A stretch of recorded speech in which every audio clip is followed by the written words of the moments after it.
भक्ती वेदांत वारकरी शिक्षण संस्था श्री राधाकृष्ण मंदिर खंडाळे आणि आपल्या गणपती बाप्पाच्या पदस्पर्शाने पावन झालेल्या भूमीत अखंड हरिनाम सप्ताह वर्ष 16वे आणि या 16व्या वर्षामध्ये आपण सप्ताहामध्ये कीर्तनाऐवजी श्रीमंत श्री जगद्गुरु तुकोबरायांची चरित्र कथा पाहत आहोत। आज 5वा दिवस 5वा भाग आपण चरित्राचा पाहणार आहोत। आजपर्यंत आपण पाहिलं, पहिल्या भागात आपण पाहिलं जगद्गुरु तुकोबरायांनी किंवा जगद्गुरु तुकोबरायांचं संतांचं चरित्र का ऐकावं हे आपण पहिल्या भागात पाहिलं आणि तुकोबरायांच्या चरित्राची पार्श्वभूमी पाहिली।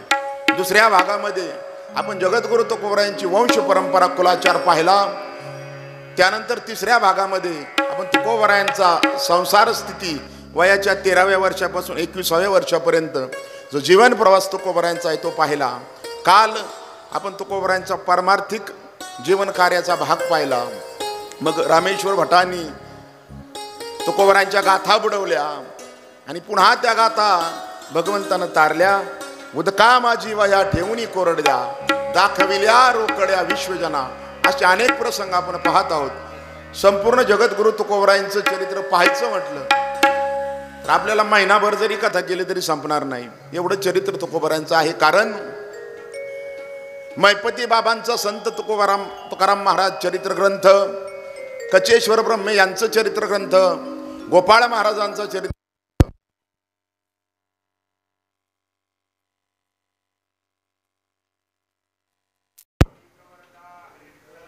श्री ज्ञानदेव तुकाराम हॅलो त्याचप्रमाणे मैपती बाबांचा ग्रंथ तुकोबरायांची अभंगगाथा, निळोबरायांची अभंगगाथा, बहिणाबाईंची अभंगगाथा, या अनुरूप आपण तुकोबरायांचे चरित्र पाहत आहोत। काही भाग आपण सोडत चाललेलो आहोत। काल आपण पाहिलं रामेश्वर भट्ट तुकोबरायांच्या पायावरती शरण झाले आणि ही बातमी अनगढ शहाला समजली की मी दिलेला शाप हा दाह अंगाचा होत असणारा रामेश्वराचा शाप शमला कसा, कोण तुकाराम महाराज, हे पाहण्यासाठी अनगढ शहा गेला आणि ते चरित्र आहे, पण आपण ते उद्या पाहणार आहोत। त्याचं कारण असं आहे, तो प्रसंग आपण उद्या पाहू। त्याचं कारण असं आहे की आज आपण छत्रपती शिवाजी महाराज आणि तुकोबरायांचं जीवन, छत्रपती आणि तुकोबराय यांच्या जीवनाचा जो एकत्रित प्रसंग आहे, जे चरित्र कथा आहे, ती पाहण्यासाठी आजचा दिवस आपल्याला कमी पडणार आहे आणि म्हणून आपण काही भाग त्यातलाही सोडावा लागेल कदाचित। म्हणून अनगढ शहाचं जी उर्वरित अर्धी राहिलेली कथा आहे ती आपण उद्या पाहू।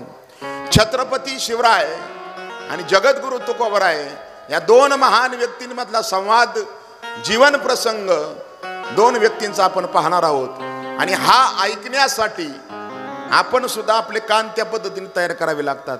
कारण प्रसंग दोन महान व्यक्तींमधला आहे। एक छत्रपती शिवाजी महाराज जाणते राजे आणि श्रीमंत श्री जगद्गुरु तुकोबराय या दोन महान व्यक्तींमधला हा प्रसंग आहे। आणि मग आपली बुद्धिमत्ता, आपली पातळी आपण जर उंचवली तर आपल्याला तो प्रसंग समजेल। ज्ञानोबराय ज्ञानेश्वरीच्या पहिल्या अध्यायात सुरुवातीलाच सांगतात, आहो अर्जुनाची ए पांती, जे परिसन या योग्य होती, तीही कृपा करून संती अवधान द्यावे। जे अर्जुनाच्या पंक्तीमध्ये बसण्याच्या योग्यतेची लोक असतील त्यांनी माझ्या बोलण्याकडे लक्ष द्या, मी ज्ञानेश्वरी त्यांच्यासाठी सांगतोय, असं ज्ञानोबरायांनी पहिल्याच अध्यायात सांगितलं। आणि मग ज्ञानेश्वरी समजण्यासाठी अर्जुन व्हावं लागतं। त्या पद्धतीने आजचं चरित्र पाहण्यासाठी आपल्याला तुकोबरायांची उंची आणि छत्रपतींची उंची आपल्या हृदयामध्ये साठवावी लागेल। त्यावेळेस या दोघांमधील घडलेला प्रसंग आपल्याला समजू शकतो। आज वरुण राजाची हजेरी झालेली, पाऊस आलेला आहे। पावसाचे आधी आलेत ते लोक आलेले आहेत, आता पुढचे लोक येतील का नाही माहित नाही। स्वयंपाक आपण 800-900 लोकांचा बनवलेला आहे, जेवढे लोक काल आली होती। ऐका,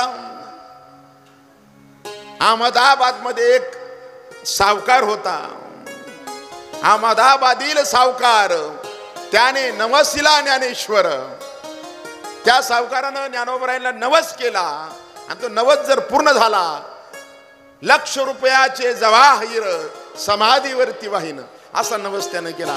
लाखो रुपयाची जवाहीर हिरे ज्ञानोबरायांच्या समाधी, त्या काळात लाखो रुपये म्हणजे आजचे अब्जावधी रुपये होतील। आपण 400 वर्षापूर्वीचा प्रसंग ऐकतोय. गुजरात मधील अहमदाबाद परगण्यातील असणारा एक सावकार, त्या सावकाराने ज्ञानोबरायांना नवस केला आळंदीत येऊन. आणि त्याचा नवस जर पूर्ण झाला तर ₹1,00,000 जवाहीर समाधीवरती वाहील असा त्यांनी नवस केला. योगायोगानं तो नवस पूर्ण झाला. जगद्गुरु तुकोबराय दर महिन्याच्या वद्य एकादशीला आळंदीत कीर्तन करायचे ज्ञानोबरायांच्या समाधी समोर. आणि दर महिन्याच्या शुद्ध एकादशीला पांडुरंगाच्या मंदिरात देहूमध्ये कीर्तन करायचे. जगद्गुरु तुकोबरायांचा एकही दिवस असा जात नव्हता आता त्यांचं कीर्तन होत नव्हतं. देहूत होईल, आळंदीत होईल, नाही तर होईल. लोहगावला सर्वात जास्त कीर्तन तुकोबरायांची झाली लोहगाव मध्ये, त्यानंतर देहू मधील. आळंदीला दर महिन्याचं वद्य एकादशीला कीर्तन व्हायचं तुकोबरायांचं. आज तागायत 400 वर्षाची परंपरा टिकून आहे. आजही आपण वद्य एकादशीच्या वारीला आळंदीला गेलो महिन्याच्या, त्या दिवशी देहूकरांचं कीर्तन असतं. कीर्तन फक्त त्या दिवशीच जगद्गुरु तुकोबरायांच्या वंशजांनाच दिलं जातं देहूकरांना. आज तागायत 400 वर्ष ती परंपरा टिकून आहे. आपण कितीही मोठा माऊलींच्या दरबारात सप्ताह केला. आमचे गुरुवर्य नंदकिशोर दादांनी गुढीपाडव्याला सप्ताह केला होता ज्ञानोबरायांच्या गाभाऱ्यात आतमध्ये. पण एकादशी आली त्यात वद्य एकादशी, तर त्या दिवशी कीर्तन ठरवता नाही आलं आपल्याला कोणाला द्यायचंय. मग ते देहूकरांचं नेमाचं कीर्तन महिन्याचं तिथं असतं, त्यांनाच द्यावं लागलं. म्हणजे मला हे सांगायचे, ज्ञानोबरायांच्या मंदिरामध्ये वद्य एकादशीला तुकोबरायांनी कीर्तन चालू केलं. ती परंपरा अजून देवस्थान ट्रस्ट आळंदीचं जपतंय आणि देहूकर सुद्धा जपतायत. ही संस्थान का मोठी आहेत? 400 वर्ष परंपरा जपतात. आपण 40 वर्षात, 4 वर्षात, कधी कधी 4 महिन्यात केलेला नियम सोडून देतो. ज्ञानोबरायांच्या मंदिरामध्ये वद्य एकादशीच्या कीर्तनाला तुकोबराय आले आणि त्याच दिवशी ₹1,00,000 जवाहीर घेऊन तो सावकार गुजरातवरून अहमदाबादवरून ज्ञानोबरायांच्या समाधीवरती वाहण्यासाठी आला. आणि वाटेत येत असताना त्याला दृष्टांत झाला की हा नारळ माझ्या समाधीला स्पर्श केल्यानंतर तुकोबरायांना द्यायचा, माझ्या समाधीवरती नाही ठेवायचा. त्या नारळाच्या आतमध्ये त्यानं लाखो रुपयाची हिरे भरले होते त्या नारळाच्या आतमध्ये. आणि ते जवाहीर नारळाच्या आतमध्ये ठेवून तो आला होता. ज्ञानोबरायांच्या समाधीवरती डोकं ठेवलं त्या सावकारानं. ब्राह्मणानं हात पुढे केला. ब्राह्मणांच्या हातामध्ये नारळ ज्याच्यामध्ये ₹1,00,000 जवाहीर आहेत, आजचे अब्जावधी रुपये होतील, त्या ज्ञानोबरायांच्या पुजाऱ्याच्या हातामध्ये त्या सावकारानं दिला. आणि त्याच समयाला गाभाऱ्यामध्ये तुकोबरायांनी दर्शन घेतलं. तुकोबराय आले आणि ब्राह्मणानं न सांगता, त्या सावकारानं न सांगता देखील तो नारळ तुकोबरायांच्या ओटीमध्ये दिला प्रसाद म्हणून. तो नारळ कीर्तनानंतर तुकोबराय देहूमध्ये घेऊन आले. हा प्रसंग का सांगतोय तुम्हाला समजेल हळूहळू. बीड परगण्यामध्ये देशपांडे आडनावाचा एक ब्राह्मण होता. त्या ब्राह्मणानं पंढरपुरामध्ये जाऊन अनुष्ठान केलं. भुक्ती आणि मुक्ती या दोन्ही प्राप्त व्हाव्यात, म्हणजे धन आणि ज्ञान हे दोन्ही मला प्राप्त व्हावं म्हणून बीड परगण्याच्या ब्राह्मणानं पंढरपुरामध्ये अनुष्ठान केलं. अन्न पाण्याचा त्याग केला आणि पंढरपुरात पांडुरंगाच्या मंदिराच्या समोर महाद्वारामध्ये अन्न पाण्याचा त्याग करून ज्ञान आणि धन मला प्राप्त व्हावं, भुक्ती आणि मुक्ती म्हणून त्यानं अनुष्ठान चालू केलं. मैपती बाबा वर्णन करतात, 10 दिवस तो उपवासी राहिला. 10व्या दिवशी रात्री पंढरीश परमात्म्यानं स्वप्नामध्ये सांगितलं की तुला ज्याची अपेक्षा आहे ज्ञान आणि धन ते मी तुला देणार नाही, त्यासाठी तुला आळंदीला जावं लागेल. ज्ञानोबरायांच्या समोर तू नतमस्तक झाल्यावर ज्ञानोबराय तुला त्यांच्या वरानं तुला तुझी इच्छित वस्तू मिळून जाईल. मग तो ब्राह्मण 10 दिवस उपाशी राहिलेला ब्राह्मण आळंदीमध्ये आला. आळंदीमध्ये त्यानं धरणं धरलं. आजान वृक्षाच्या झाडाखाली अन्न पाण्याचा त्याग करून तो बसला आणि ज्ञानोबरायांच्या नामाचा त्यानं गजर चालू केला. ज्ञानोबरायांचा रात्रंदिवस ज्ञानोबरायांच्या नामाचा धावा केला. 12 दिवस अन्न पाण्याचा त्याग करून तो ब्राह्मण ज्ञानोबरायांच्या समाधीच्या शेजारी अजान वृक्षाच्या खाली अनुष्ठान करत होता. ज्ञानोबाराया ज्ञानोबाराया ज्ञानोबाराया माझ्या ज्ञानोबाराया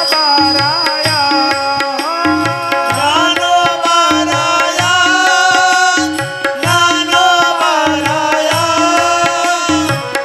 ज्ञानोबाराया माझ्या ज्ञानोबाराया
पंढरीश परमात्म्यानं सांगितल्याप्रमाणे तो ब्राह्मण आळंदीत आला. 12 दिवस अजान वृक्षाच्या झाडाखाली ज्ञानोबरायांच्या नावाचा धावा केला. 12व्या दिवशी रात्री ज्ञानोबरायांनी दृष्टांत दिला की आळंदीतलं सुद्धा कोर्ट बंद झालेलं आहे. मी तुला प्रसन्न झालेलो आहे, पण मी तुला जी तुला अपेक्षा आहे भुक्ती आणि मुक्ती, ज्ञान आणि धनाची, ती जर तुला हवी असेल तू देहूला जा. देहू मध्ये साक्षात तुकोबराय अवतार नाम याचा, नामदेवरायांचा अवतार तुकोबराय साक्षात श्री विष्णू आहेत. त्यांना जाऊन तू शरण जा. तुकोबराय तुझी इच्छा पूर्ण करतील. त्यावेळेस त्या ब्राह्मणाला वाटलं की मी उच्च जातीचा ब्राह्मण आहे आणि तुकोबराय शूद्र वाणी अशा पद्धतीचं वर्णन केलं महिपती बाबांनी. मी का तुकोबरायांना शरण जावं? पंढरीश परमात्म्याला शरण गेलो. पांडुरंगाने आळंदीला पाठवलं. ज्ञानोबरायांना शरण गेलो. ज्ञानोबरायांनी तुकोबरायांकडे जायला सांगितलं. आता त्याच्या मनात विकल्प निर्माण झाला, पण ज्ञानोबरायांनी सांगितले म्हणून तो देहूला गेला. देहूला गेल्यानंतर तुकोबरायांच्या समोर गेला आणि तुकोबरायांना सांगितलं त्यानं की ज्ञानोबरायांनी मला तुमच्याकडे पाठवलेला आहे. त्याच्या मनामध्ये भाव नव्हता, कारण तुकोबराय सामान्य आणि हलक्या जातीचे आहेत असा त्याच्या मनामध्ये भाव होता. मी उच्चवर्णीय आहे आणि मी का त्यांना शरण जावं, पण ज्ञानोबरायांनी सांगितलंय आणि म्हणून तो गेला खरा, पण अंतकरणापासून शरण गेला नाही. तरी सुद्धा तुकोबरायांनी विचारलं, का तुम्ही येऊन धरणं धरले माझ्या दारामध्ये, सांगा. तो उठेनाच तुकोबरायांच्या दारातून. त्यावेळेस तुकोबरायांना तो म्हटला, आळंदीहून ज्ञानोबरायांनी पाठवलंय, माझं तुमच्याकडे काम आहे. काम काय आहे? मला धन आणि ज्ञान दोन्हीची अपेक्षा आहे. भुक्ती आणि मुक्ती या दोन्हीची मला अपेक्षा आहे आणि ती तुम्ही पूर्ण कराल असं ज्ञानोबरायांनी सांगितले. तुकोबराय म्हटले, तू जिथून आलायस तिथं काय ज्ञानाला कमी आहे काय? ज्ञानेश्वरी उणे तू धरले धरणे, तू धरणं माझ्या दारात धरले, ज्ञानेश्वरी मध्ये काय कमी आहे? ज्ञानाचा सागर सखा माझा ज्ञानेश्वर.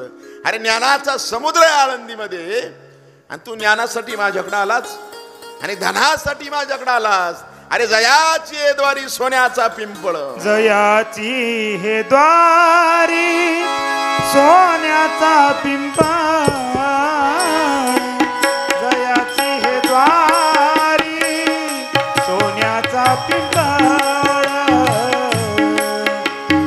द्वारी सोन्याचा पिंपळ, दयाची द्वारी सोन्याचा पिंपळ, जयाची हे द्वारी सोन्याचा पिंपळ, जयाची हे द्वारी सोन्याचा पिंपळ, दयाची द्वारी सोन्याचा पिंपळ, दयाची द्वारी सोन्याचा पिंपळ, अंगी ऐसे बाळा प्रेरणा बोले, अंगी ऐसे बाळा प्रेरणा बोले, करील ते काय नोहे महाराज, करील ते काय नोहे महाराज, नोहे महाराज, नोहे महाराज, करील ते नोहे महाराज, करील ते काय नोहे महाराज, करील ते काय नोहे महाराज,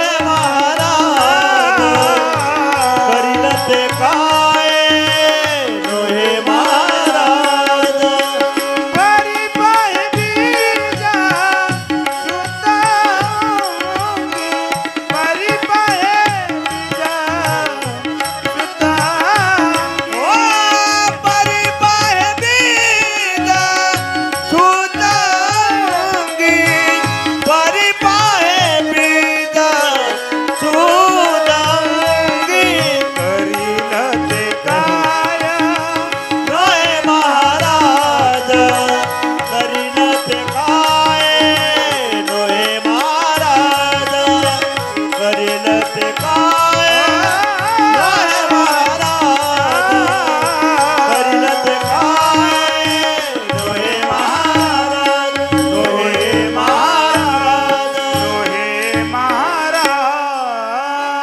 ज्ञान आणि धनाच्या प्राप्तीसाठी ज्ञानोबरायांनी तुला माझ्याकडे पाठवलं, पण त्यांच्याकडे काय कमी आहे? जयाची द्वारी सोन्याचा पिंपळ, सुवर्णाचा पिंपळ ज्यांच्या दारात आहे तिथं धनाची कमतरता आहे का? ज्ञानेश्वरी सारखा ग्रंथ, ज्ञानोबराय साक्षात ज्ञानाचा सागर सखा माझा ज्ञानेश्वर. ज्ञान आणि धन तिथं असताना तू का आला माझ्याकडं? आणि ज्ञानोबरायांनी पाठवले. तुकोबरायांनी काय केलं? 11 अभंग लिहिले का कागदावरती, 11 अभंग लिहून त्या ब्राह्मणाच्या हातामध्ये दिले. बीड परगण्याचा देशपांडे ब्राह्मण होता आणि एक नारळ घेतला. हा नारळ तोच होता अहमदाबादेत सावकार, त्याने नवस दिला ज्ञानेश्वर, जे आपण आधी पाहिलं मगाशी 15 मिनिटापूर्वी. ₹1,00,000 जवाहीर समाधीवरती वाहिलं. तो नारळ घेतला तुकोबरायांनी. त्यांना माहित नव्हतं याच्यात ₹1,00,000 जवाहीर आहेत. तो नारळ हातामध्ये दिला त्या देशपांडे ब्राह्मणाच्या, सांगितलं या नारळानं तुझी धनाची इच्छा पूर्ण होईल आणि या 11 अभंगानं तुला ज्ञानाची प्राप्ती होईल. 11 अभंगाकडे त्यानं पाहिलं आणि म्हटला, मराठीमध्ये लिहून दिलेले अभंग, 4 वेद, 18 पुराण, 6 शास्त्र, मुखोद्गत असणारा मी दशग्रंथी ब्राह्मण आहे. संस्कृतामधील काहीतरी ज्ञान मला सांगायचं. तर मराठीमधले अभंग दिले. त्याने कागद फेकून दिला. नारळाकडे पाहिलं, म्हटलं हा ₹2 नारळ, तेव्हा 2 आण्याचाच असेल त्या काळात. नारळही फेकून दिला. नारळाने मला काय धनाची प्राप्ती होणार आहे? निघून गेला आळंदीला माघारी. आळंदीला आला, ज्ञानोबरायानं सांगितलं, ज्ञानोबरायांना शरण गेला, ज्ञानोबरायाचा धावा केला. ज्ञानोबरायानं सांगितलं, अरे पंढरीश परमात्म्यानं माझ्याकडे पाठवलं, मी तुकोबरायाकडे पाठवलं, त्यांनी दिलेल्या ज्ञानाचा आणि धनाचा प्रसादाचा तू अभेर केला, साधू संतांचा अभेर करून आलेला आहेस तू. तू इथून निघून जा, आता तुला जीवनभर ज्ञान आणि धनाची प्राप्ती होणार नाही, कलंकित अशा प्रकारे तू राहशील. तो उठला आणि घरी गेला. ऐका, ज्या प्रसंगामध्ये तो 11 भंगाचा कागद त्यानं खाली टाकला त्या माणसानं आणि तो नारळही फेकून दिला, तुकोबरायांना वाईट वाटलं. तुकोबराय तो कागद उचलतच होते, नारळ उचलतच होते. त्या ठिकाणी कोंडभट नावाचा एक ब्राह्मण आला. कोंडाजी त्याचं नाव होतं, कोंडभट. तो भटजी आला. तो कोण होता? छत्रपती शिवरायांच्या दरबारामध्ये एक राजपुरोहित होते, एक ऋत्विज होते, एक पंडित होता. दररोज तो पुराण सांगायचा. दररोज त्या पुराण सांगणाऱ्या ब्राह्मणाचा हा सेवक होता, हा कोंडभट. हा अडाणी होता, टोनपा ब्राह्मण होता. टोनपा म्हणजे त्याला लिहिता वाचता येत नव्हतं, काही अक्कल नव्हती, भोळा होता. जो ऋत्विज राज दरबारामध्ये ज्ञान सांगतोय, पुराण सांगतोय, त्याची सेवा करायला तो ठेवलेला होता, चाकर होता त्याचा. टोनपा असणारा तो ब्राह्मण, त्याच्या हातामध्ये 11 भंगाचा कागद दिला तुकोबरायाने, नारळही दिला. हा नारळ प्रसाद म्हणून तुझ्याकडे राहू दे. आणि तो कागद 11 भंगाचा दिला आणि सांगितलं, हे 11 भंग वाचित जा. त्यानं तुकोबरायांवरती विश्वास ठेवला. तुकोबरायांची ख्याती ऐकूनच तो आला होता. उदका माझी वह्या ठेवणी कोरड्या, दाखविल्या रोकड्या विश्वजना, निळा म्हणे ती संगेच तरणे, दीन उद्धरणे नवल काय. हा प्रताप ऐकून तो आलेला होता. मेले माणूस जित विठविले, जसं ज्ञानोबरायांनी मेलेला माणूस उठवला, तसं तुकोबरायांनी लोहगाव मध्ये मेलेलं मूल कीर्तनामध्ये जिवंत केलं होतं. आपण उद्या पाहू कदाचित जमलं तर. ही ख्याती तुकोबरायाची ऐकून तो ब्राह्मण, अडाणी असणारा ब्राह्मण तिथं आला होता. त्यानं अतिशय श्रद्धेनं ते 11 भंगाचा कागद हातामध्ये घेतला. वाचता येत नव्हतं तरी म्हटलं मी याचं पारायण करील. तुकोबरायांनी डोक्यावरती हात ठेवला, तसं त्याला वाचायला येऊ लागलं. नारळ होता. तुकोबरायांनी म्हटलं, नारळाचं मी काय करू? प्रसाद म्हणून तुझ्याकडे ठेव. तू म्हटला प्रसाद लगेच खाऊ आपण दोघे जण. त्यानं नारळ फोडला. ₹1,00,000 रुपयाचे जवाहीर ज्या सावकारानं ज्ञानोबरायांच्या समाधीवरती वाहिले होते आणि पुजाऱ्यानं त्या सावकाराच्या देखत तुकोबरायांना प्रसाद म्हणून जो नारळ दिला होता, ₹1,00,000 रुपयाचे जवाहीर त्या काळात निघाले. आणि तो कोंडभट तुकोबराय म्हटले, या धनाचा अधिकारी आता तू ये. हा नारळ मी तुला दिलाय आणि हा भंगही तुला दिले. ज्ञान आणि धनाची प्राप्ती तुला होईल. एक आधी तो देशपांडे मला अभेरून गेला, तू आला याचा अधिकार तुला आहे. तो कोंडभट म्हटला, फक्त ज्ञान मला द्या, मला या धनाची अपेक्षा नाही. तुकोबरायांचा स्पर्श झाला होता त्याला. तुकोबरायांचा स्पर्श झालेला मनुष्य जीवनामध्ये धनाची अपेक्षा करू शकत नाही. काय केलं तुकोबरायांनी? आळंदीला आले, ज्ञानोबरायांच्या मंदिराचा जीर्णोद्धार केला. ज्ञानोबरायांचा गाभारा आणि गाभाऱ्या समोरील जो दगडी मंडप आहे 10 बाय 10चा, तुकोबरायांनी बांधलेला आहे. तुकोबरायांनी त्या धनाचा स्वीकार तुकोबरायांनी केला नाही, त्या कोंडभटाने केला नाही. ज्ञानोबरायांच्या मंदिरात दरमध्ये एकादशीला कीर्तनाला जाणाऱ्या तुकोबरायांनी ज्ञानोबरायांच्या मंदिराचा जीर्णोद्धार केला. त्या काळामध्ये इंग्रजांनी नोंद केली, इंग्रजांनी गॅजेटमध्ये, तुकाराम महाराजांनी ज्ञानोबरायांच्या मंदिराचा उद्धार केला. इंग्रजांनी नोंद ठेवली. तो कोंडभट फक्त 11 दिवस 11 भंग त्यांनी वाचले. किती दिवस? 11 दिवस. फक्त 11 भंग तुकोबरायांनी लिहून दिलेले त्या कोंडभटानं श्रद्धेनं वाचले आणि त्याला ज्ञान झालं. त्या 11 भंग वाचत वाचत तो छत्रपतींच्या दरबारामध्ये पोहोचला. त्या ठिकाणी ज्या ऋत्विजाच्या, ज्या राजपंडिताच्या हाताखाली सेवा करण्यासाठी हा अडाणी ब्राह्मण होता, तिथं तो सेवेसाठी पुन्हा रुजू झाला. सायंकाळी छत्रपती शिवराय पुराण ऐकण्यासाठी आले. तो ब्राह्मण पुराण सांगू लागला. त्यावेळेस हा कोंडभट उठला आणि त्यानं प्रश्न विचारला, गम इति गच्छति म्हणजे काय? असा त्याने अचानक प्रश्न विचारला. याला काय समजणच. तू म्हटलं, कोंड्या तुला काय झाले? त्याने प्रश्नाचा धुवा उडवला. याला उत्तरच देता येईना. ज्ञान प्राप्त झालं त्याला 11 अभंग वाचून. छत्रपती शिवरायाने विचारलं, अरे कालपर्यंत तो अडाणी होता, आता धर्मपंडितासारख्या गप्पा शंका आणि वाद घालण्यासाठी या पंडितासाठी उभा राहिला. तुला हे ज्ञान कसं प्राप्त झालं? छत्रपती शिवरायांना त्या कोंडभटानं सांगितलं. हे 11 अभंग कागद दाखवला तुकोबरायांनी लिहिलेला. हे 11 अभंग फक्त 11 दिवस झाले वाचतोय आणि त्रिकाल ज्ञानी मी झालेलो आहे. 11 अभंग जर तुकोबरांचे वाचले फक्त, जर त्या कोंडभटाचा उद्धार होत असेल, आपल्याकडे तुकोबराची गाथा आहे ना, तिचं पारायण जर आपण केलं, का आपल्या जीवनामध्ये ज्ञानाची प्राप्ती होणार नाही? कृपा दान केले संती, कृपा दान केले संती,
कोंडभटाला छत्रपतींनी विचारलं, तुकाराम महाराजांची कीर्ती माझ्या कानावरती आलेली आहे.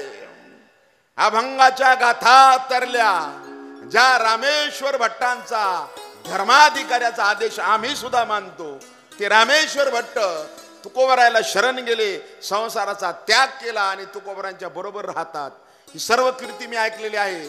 आणि आता डोळ्यानं पाहिलं छत्रपतींनी, अडाणी असणारा, कैक वर्षापासून चाकर असणारा, आपल्या ऋत्विजाचा चाकर असणारा, पंडिताचा चाकर असणारा हा अडाणी कोंडभट, याला ज्ञानाची प्राप्ती झाली. त्या कोंडभटाला विचारलं छत्रपतींनी, तुकाराम महाराजांना तुम्ही भेटले, तोपर्यंत छत्रपती तुकोबरायला भेटले नव्हते. कसे आहेत तुकाराम महाराज? दिसतात कसे? चालतात कसे? बोलतात कसे? किती व्यापक त्यांचं ज्ञान आहे, किती मोठे आहेत तुकोबराय, असा प्रश्न विचारला त्या कोंडभटाला.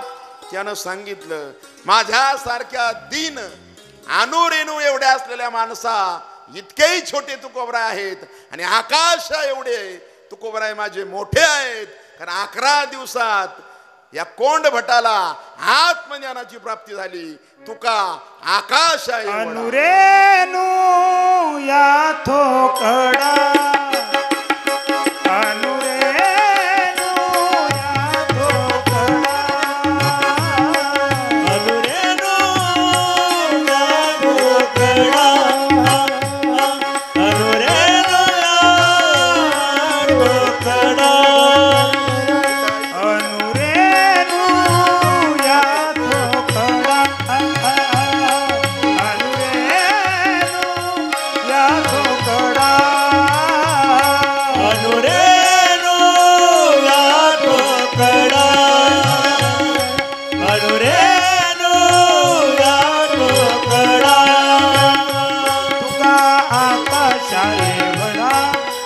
आकाशा एवढा तुका आकाशा एवढा तुका आकाशा एवढा तुका आकाशा एवढा तुका आकाशा एवढा गिळूनी सांगिले कले कर गिळूनी सांगिले गिळूनी सांगिले भव ब्रह्माचा आकार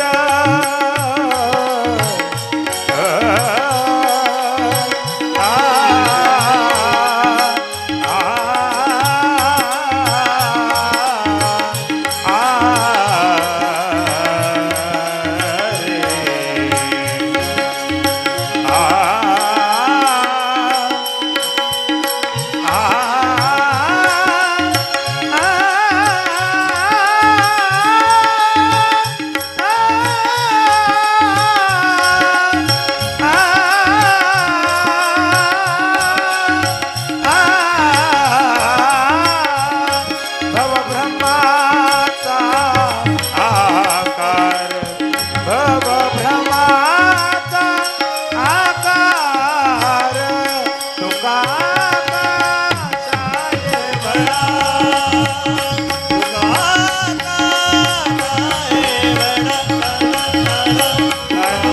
हालेलुया तो कडा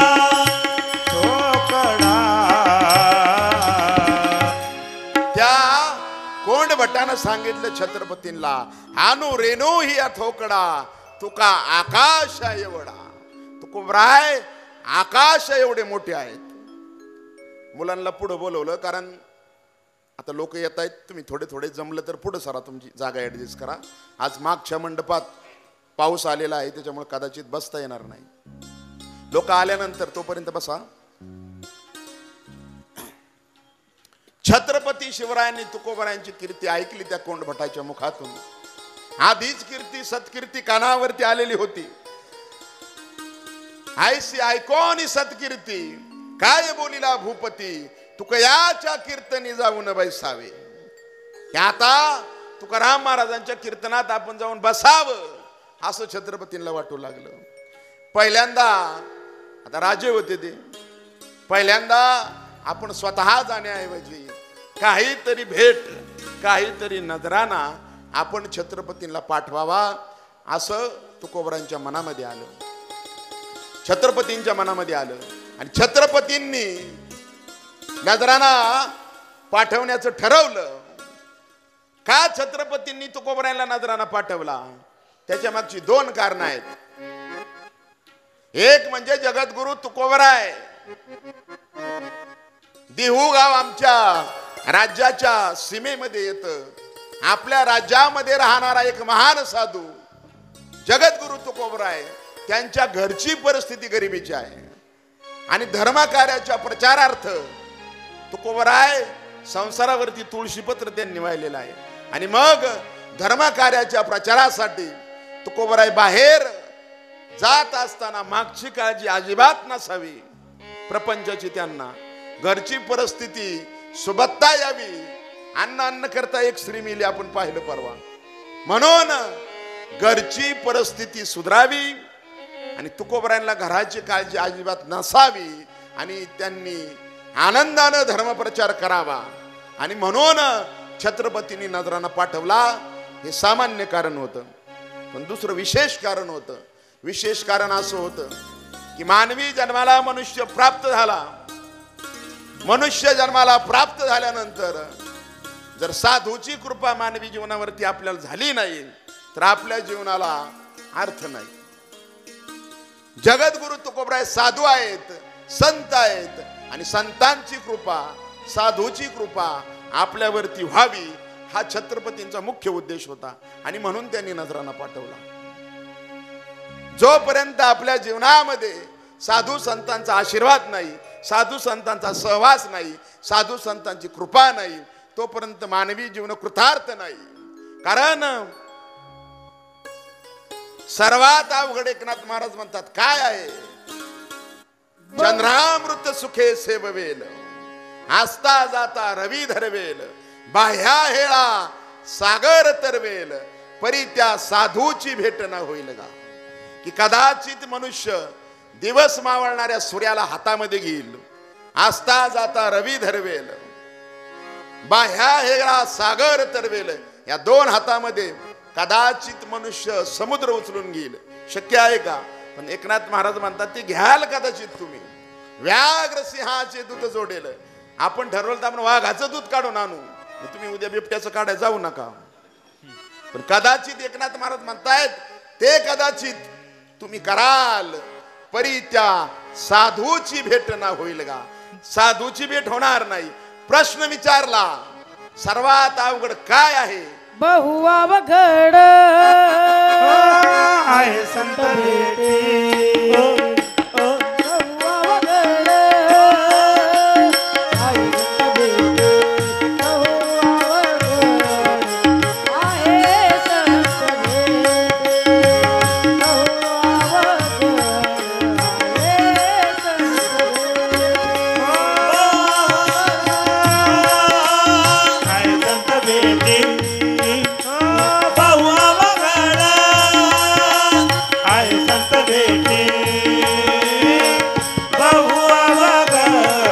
आहे संत भेटी, बहुअवघड आहे संत भेटी.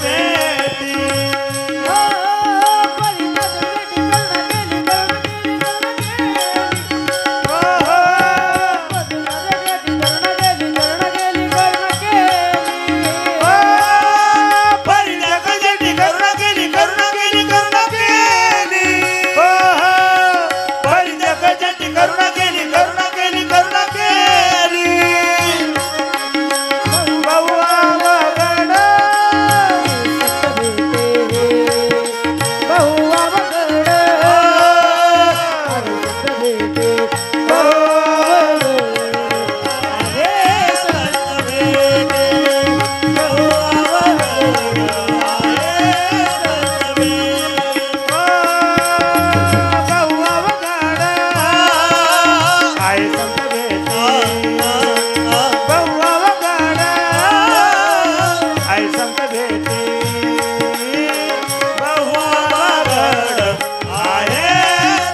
भेटी, बहु अवघड आहे संत भेटी, बहु अवघड आहे संत भेटी. बहु अवघड आहे संत भेटी.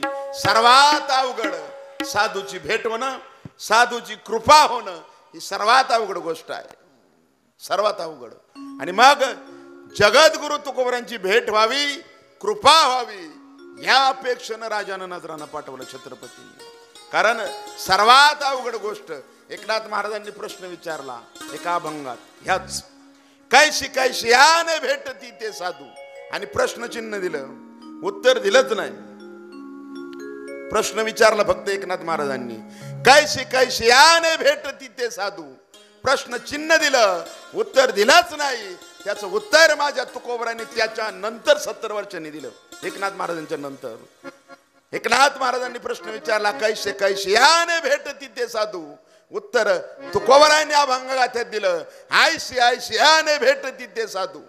अर्थ काम चाड नाही चित्ता, माना मान मोह माया मिथ्या, साधू भेट देती तया उचिता हो. अर्थ कळतो ना तुम्हाला. अर्थ काम चाड नाही चित्ता, ज्याच्या मनामध्ये पैशाची अपेक्षा नाही, मानाची नाही, माना मान मोह माया मिथ्या, साधू भेट देती तया उचिता हो. त्या हरिभक्ताला साधू भेट देतात. 18 पगाड जातीमध्ये अनेक विध संत झाले वारकरी संप्रदायात, पण संत भेटीविषयी सगळ्या संतांचं मत एकच आलं. सर्व संतांनी संत भेटी केव्हा होईल त्याचं उत्तर दिलं आपापल्या अभंगगाथ्यात की पुण्य फळाला आल्याशिवाय. पुण्य फळले बहुता दिवसा, भाग्य उदयाचा ठसा, झालो सन्मुख तो कैसा,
फळले बहुता दिसा, भाग्य उदयाचा ठसा, झालो सन्मुख तो कैसा, संत चरण पावलो. ज्या वेळेस आपलं पुण्य फळाला येईल त्यावेळेस आपण साधूच्या चरणाजवळ जाऊ. तोपर्यंत साधूची कृपा आपल्यावर तो होणार नाही. पुण्य अनेक जन्माचं, जन्म जन्मांतराची पुण्य संपत्ती असेल गाठी, ते होय भेटी हरिभक्ताची. त्याशिवाय साधूची कृपा मानवी जीवनावरती होऊ शकत नाही. आणि म्हणून साधूची कृपा व्हावी,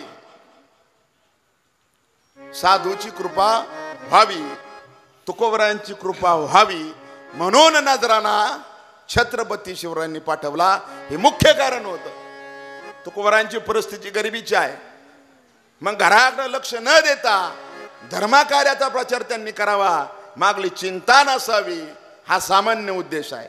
पण मुख्य उद्देश साधूची, जगद्गुरु तुकोबरायांची कृपा आपल्या जीवनावरती व्हावी, आपल्यावरती व्हावी, हा मुख्य उद्देश. आणि म्हणून छत्रपतींनी नजराणा पाठवला. महिपती बाबा सांगतात, ऐका, ज्या वेळेस नजराणा पाठवला, आधी एकदा पाठवलं होता 2 मावळ्यांसहित.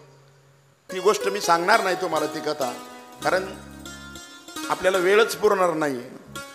ज्यावेळेस आधी नजराणा पाठवला त्यावेळेस फक्त काही अलंकार सोन्याचे आणि कपडे लत्ते मुलाबाळासाठी, साडी वगैरे जिजाबाईंसाठी पाठवली होती. ज्यावेळेस मावळे घेऊन आले, तुकोबराय घरी नव्हते. घरी तुकोबराव नव्हते. ज्यावेळेस गाथा उदकामध्ये तरल्या कळलं त्यावेळेस आधीच तुकोबरायांनी छोटासा नजराणा सन्मान म्हणून पाठवला होता. पण त्यावेळेस तुकोबराय घरी नव्हते. मुलांनी कपडे अंगावरती घातले, जिजाबाईंनी अलंकार गळ्यात घातले, कानात घातले, नवीन साडी घातली आणि मग तुकोबराय आले. तुकोबरायांनी मावळ्यांकडे पाहिलं, जिजाबाईकडे रागाने पाहिलं. आजपर्यंत पत्नीला रागाने न बोललेले तुकोबराय बोलले, जिजे आवले, त्या अंगावरची साडी काढून खाली दे मला. अंगातले दागिने काढायला लावले, वस्त्र घातलेली मुलाबाळाची काढायला लावली आणि मावळ्यांचं पुन्हा ते माघारी पाठवलं तुकोबरायांनी. हे आधीच पाठवलेलं होतं. ज्या तुकोबरायांच्या पत्नीला आपण काल पाहिलं, एकच साडी होती, ती सुद्धा दान दिली ती तुकोबरायांनी दुसऱ्याला. त्या तुकोबरायांनी ही वस्त्र आणि धन नाकारलेलं होतं. आता काय केलं छत्रपतींनी, त्यांना माहित होतं की नजराणा देण्यासाठी आपल्याला सहज जाऊन उपयोग नाही. मग एक फतेह खान नावाचा सरदार होता, फतेह खान नावाचा. त्या फतेह खान नावाच्या सरदाराला बोलवलं. त्याच्या हातामध्ये 32.5 किलो सोन्याच्या मोहरा, 8 किलो सोन्याची परात, 8 किलो सोन्याच्या परातीमध्ये 32.5 किलो सोन्याच्या मोहरा टाकल्या. 40.5 किलो सोनं हातामध्ये दिलं आणि छत्रपती शिवरायांनी फतेह खानाला सांगितलं, हा नजराणा, राजपत्र दिलं आणि त्या पत्रावरती लिहिलं, देहू परगण्यात, देहू गावात श्रीमंत श्री तुकोबाराय राहतात.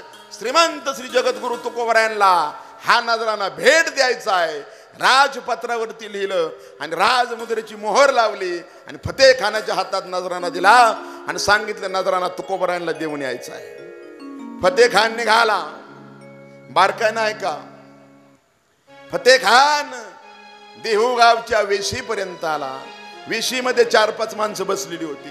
प्रत्येक गावात ती असतात, रिटायर्ड झालेली किंवा रिटायर्ड केलेली किंवा तरुणपणात रिटायर्ड झालेली, ज्यांना काम धंदा काही नसतो. त्यांना विचारलं फतेह खानानं, श्रीमंत श्री जगद्गुरु तुकोबरायचं घर कुठं आहे? ती माणसं म्हटली, श्रीमंत खायला अन्न नाही त्याच्या घरी आणि तुम्ही श्रीमंत म्हणता? खायला अन्न नाही, तुम्ही श्रीमंत म्हणताच कसे? ऐका, श्रीमंत ही पदवी तुकोबरायला कोणी दिली? छत्रपती ही पदवी राजा शिव छत्रपतीला कोणी दिली? मी तुम्हाला सांगतो आता, ऐका. लोहगावामध्ये छत्रपती शिवराय तुकोबरायांच्या कीर्तनासाठी गेले.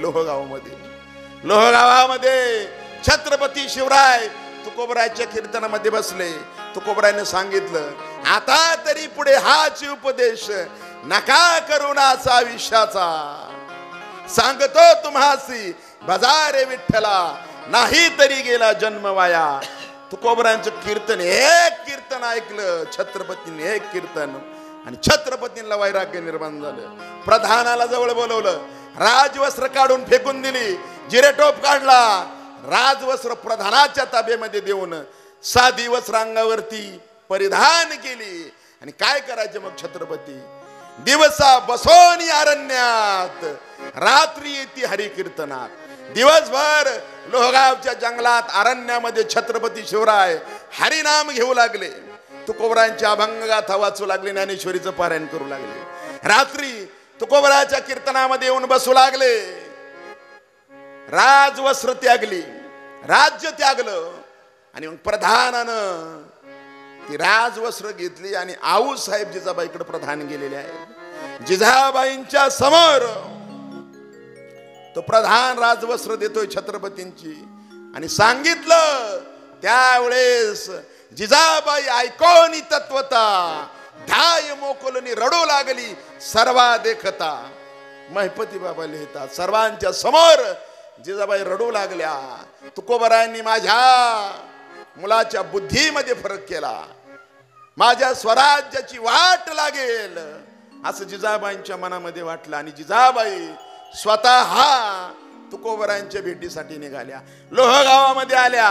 मागच्या 15 दिवसापासून दररोज हरी कीर्तन छत्रपती ऐकतायत, राजवस्त्र त्यागून दिवसभर अरण्यामध्ये भजन करतायत. ज्या वेळेस जिजाबाई आऊसाहेब स्वराज्याची जननी लोहगावामध्ये आली, त्यावेळेस तुकोबरायांचं कीर्तन चालू होणार होतं. पंचपदी चालू होती. सोनबा ठाकर मृदुंग वाजवण्यासाठी बसलेला आहे, रामेश्वर भट्ट, शोभा कासार, संताजी महाराज जगनाडे, गवर शेटवाणी, गंगाधर पंत मवाळ, नावजी माळी, कोंडोजी लोहकरे ही माणसं टाळ घेऊन द्रुपद म्हणतायत, माघारी भजन करतायत. आणि त्या प्रसंगी छत्रपती शिवराय समोर बसलेत. जिजाबाई तिथं आल्या, छत्रपतींना हाक मारली शोभाला. आईकडे डोकून सुद्धा पाहिलं नाही शिवरायांनी. भाव समाधी पंचपदी मध्येच भाव समाधी छत्रपतींना लागलेली आहे. पळत गेल्या तुकोबरायकडं. तुकोबराय फेटा बांधत होते. तुकोबरायांना सांगितलं, तुकोबराय पदर पसरते तुमच्या समोर, माझा पुत्र मला देऊन टाका. पदरचं सांगत नाही, एक एक ओवी आहे महिपती बाबांची. पदर पसरोनी अश्रू पाते, भरले लोचन, पुत्र माझा मला द्यावा परतो ना. माझा मुलगा मला द्या, कारण स्वराज्य उभं करायचंय. त्यावेळेस तुकोबरायांनी अभंग चिंतनासाठी दुसरा घेतला होता. तुकोबरायांनी अभंग बदलायचं ठरवलं ऐन वेळी कीर्तनासाठी. तुम्ही एखादा महाराज आला ना, ऐन वेळेला त्याला अभंग द्या गावकरी मंडळी, मग कळेल तुम्हाला महाराज खरंच अभ्यासातला आहे का फक्त पाठ करून येतोय. आता ऐकणारे शनी नाही, त्याच्यामुळे ते काय आले का आपले. तुम्ही ऐन वेळी महाराजाला अभंग द्यायचा अचानक, पाहून म्हणू द्या त्याला, पाहून म्हणू द्या, पाठ नसला तर त्याच्यावर कीर्तन करू द्या. कारण पाहून या ग्रंथ करावे कीर्तन. पाहून सुद्धा करण्याची आज्ञा आहे, तसं प्रमाण आहे. त्याला पाठ नसला तर चिठ्ठी बघू द्या आणि मग कीर्तन करायला लावा. असे कीर्तनकार बोलवले ना तर कुठंतरी समाजामध्ये बदल होईल. 4 ओळी पाठ करायच्या युट्यूब मधलं ऐकायचं आणि मग येऊन सांगायचं. पण आपल्याला तेच पाहिजेत. आपल्याला फक्त एक रील पाहिजे 30 सेकंदाची, तेवढं ठरवायचं महाराज चांगलं आहे का नाही. तुकोबरायांनी ऐन वेळी अभंग बदलण्याचा निर्णय घेतला आणि राजमातेला आश्वासन दिलं, घाबरू नका. तुकोबराय धर्म कीर्तनामध्ये हरी कीर्तनासाठी उभे राहिले. जिजाबाई समोर बसल्यात. आऊसाहेब कोण होत्या त्या? सामान्य होत्या का? स्वराज्य निर्माण करण्यासाठी शिवनेरीवरती शिवाई देवीला आवाहन केलं. स्वतःच्या संपत्ती वाढवण्यासाठी नाही केलं. आया बहीणची आबरू लुटली जाते. हिंदू धर्म धोक्यामध्ये आलेला आहे आणि मग आयसा पुत्र मला हवा. सामान्य होती का जिजाबाई? सामान्य होती. माझ्या जिजाईची पुण्याई, माझ्या जिजाईची पुण्याई कशी आली उफळाला. तो बापाचा, तो बापाचा, तो बापाचा बापा राजश्री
तुकोबाचे रक्षण या माहुर मनाला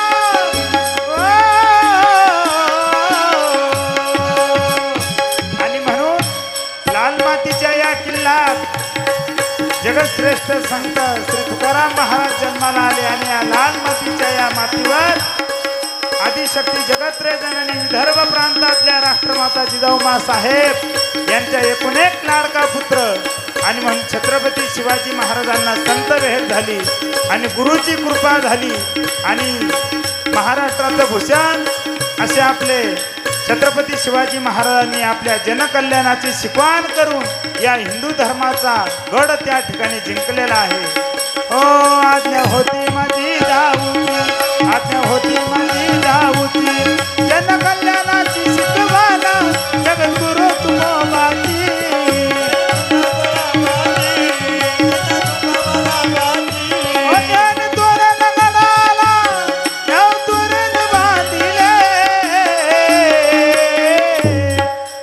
बापाचा तो बापाचा तो बापाचा बापा शिवबा जन्माला तो बापाचा बाबा बाबा जीवा जन्माला तो बापाचा बाबा बाबा जीवा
आपल्या या हा तुम्ही टाळ्या वाजवल्या बरं झालं. तुम्ही टाळ्या कमी वाजवता, दात कमी देता. टाळ्या का वाजवायच्या आज मला सांगायला वेळ नाही. वेळ मिळाला तर उद्या सांगन. आठवण करा तुम्ही मला. उद्या सांगन टाळ्या का वाजवायच्या. 2 मिनिटात सांगतो, नाही तर का वाजवायच्या. ऐका, आज थोडा वेळ पुढे गेला तर तुम्ही आता लेटच आलेले आहात. मी तुम्हाला आधी हे सांगतो की आपल्या या जगद्गुरु तुकोबराज चरित्र कथेला एवढा बहार, एवढी रंगत का आलेली आहे याची कारण सांगतो मी तुम्हाला. तुम्हाला माहित नाहीत ती, मी सांगतो आता. त्याच्या आधी टाळ्या का वाजवायच्या सांगतो मी तुम्हाला. ही गुणीजन मंडळी इथं बसलेली आहेत. त्यांनी चांगलं गायन केलं, चांगला मृदुंग, चांगला तबला वाजवला. तर आपण हरी कीर्तनामध्ये बसले लोकांनी टाळ्या वाजवायच्या. काही लोकांनी ऐकलेलं आहे माझ्या मुखातून. आधी परत ऐका, कारण वाणावे ऐकावे तेची सदा ज्ञानोबराय म्हणतात. ऐका, तुमच्यासाठी नाही सांगत, मी दादांसाठी सांगतो आज खास हा प्रसंग. का टाळ्या वाजवायच्या ऐका. 2 वर्षापूर्वीची घटना आहे, मला चांगली आठवते. असा श्रावण महिन्यात मी आळंदीला मुक्कामी गेलो. आळंदीला गुरुवर्य ज्ञानेश नंदकिशोर दादांच्या विठू माऊली आश्रमात मी मुक्कामी राहिलो. आणि भल्या पहाटे 4 वाजता माझ्या मुलानं मला उठवलं. म्हटलं उठा. तिथं होता तो राहायला 1-2 वर्ष दादांकडं. त्याच्यामुळे ते धोतर बितर घालते. ते माझं काय ऐकत नाही, त्यांची पुण्य आहे, त्यांचा उपदेश आहे त्याला. ऐका, पहाटे 4 वाजता माझ्या मुलानं मला हलवून उठवलं. म्हटलं पप्पा उठा, तुम्ही घरी नाही.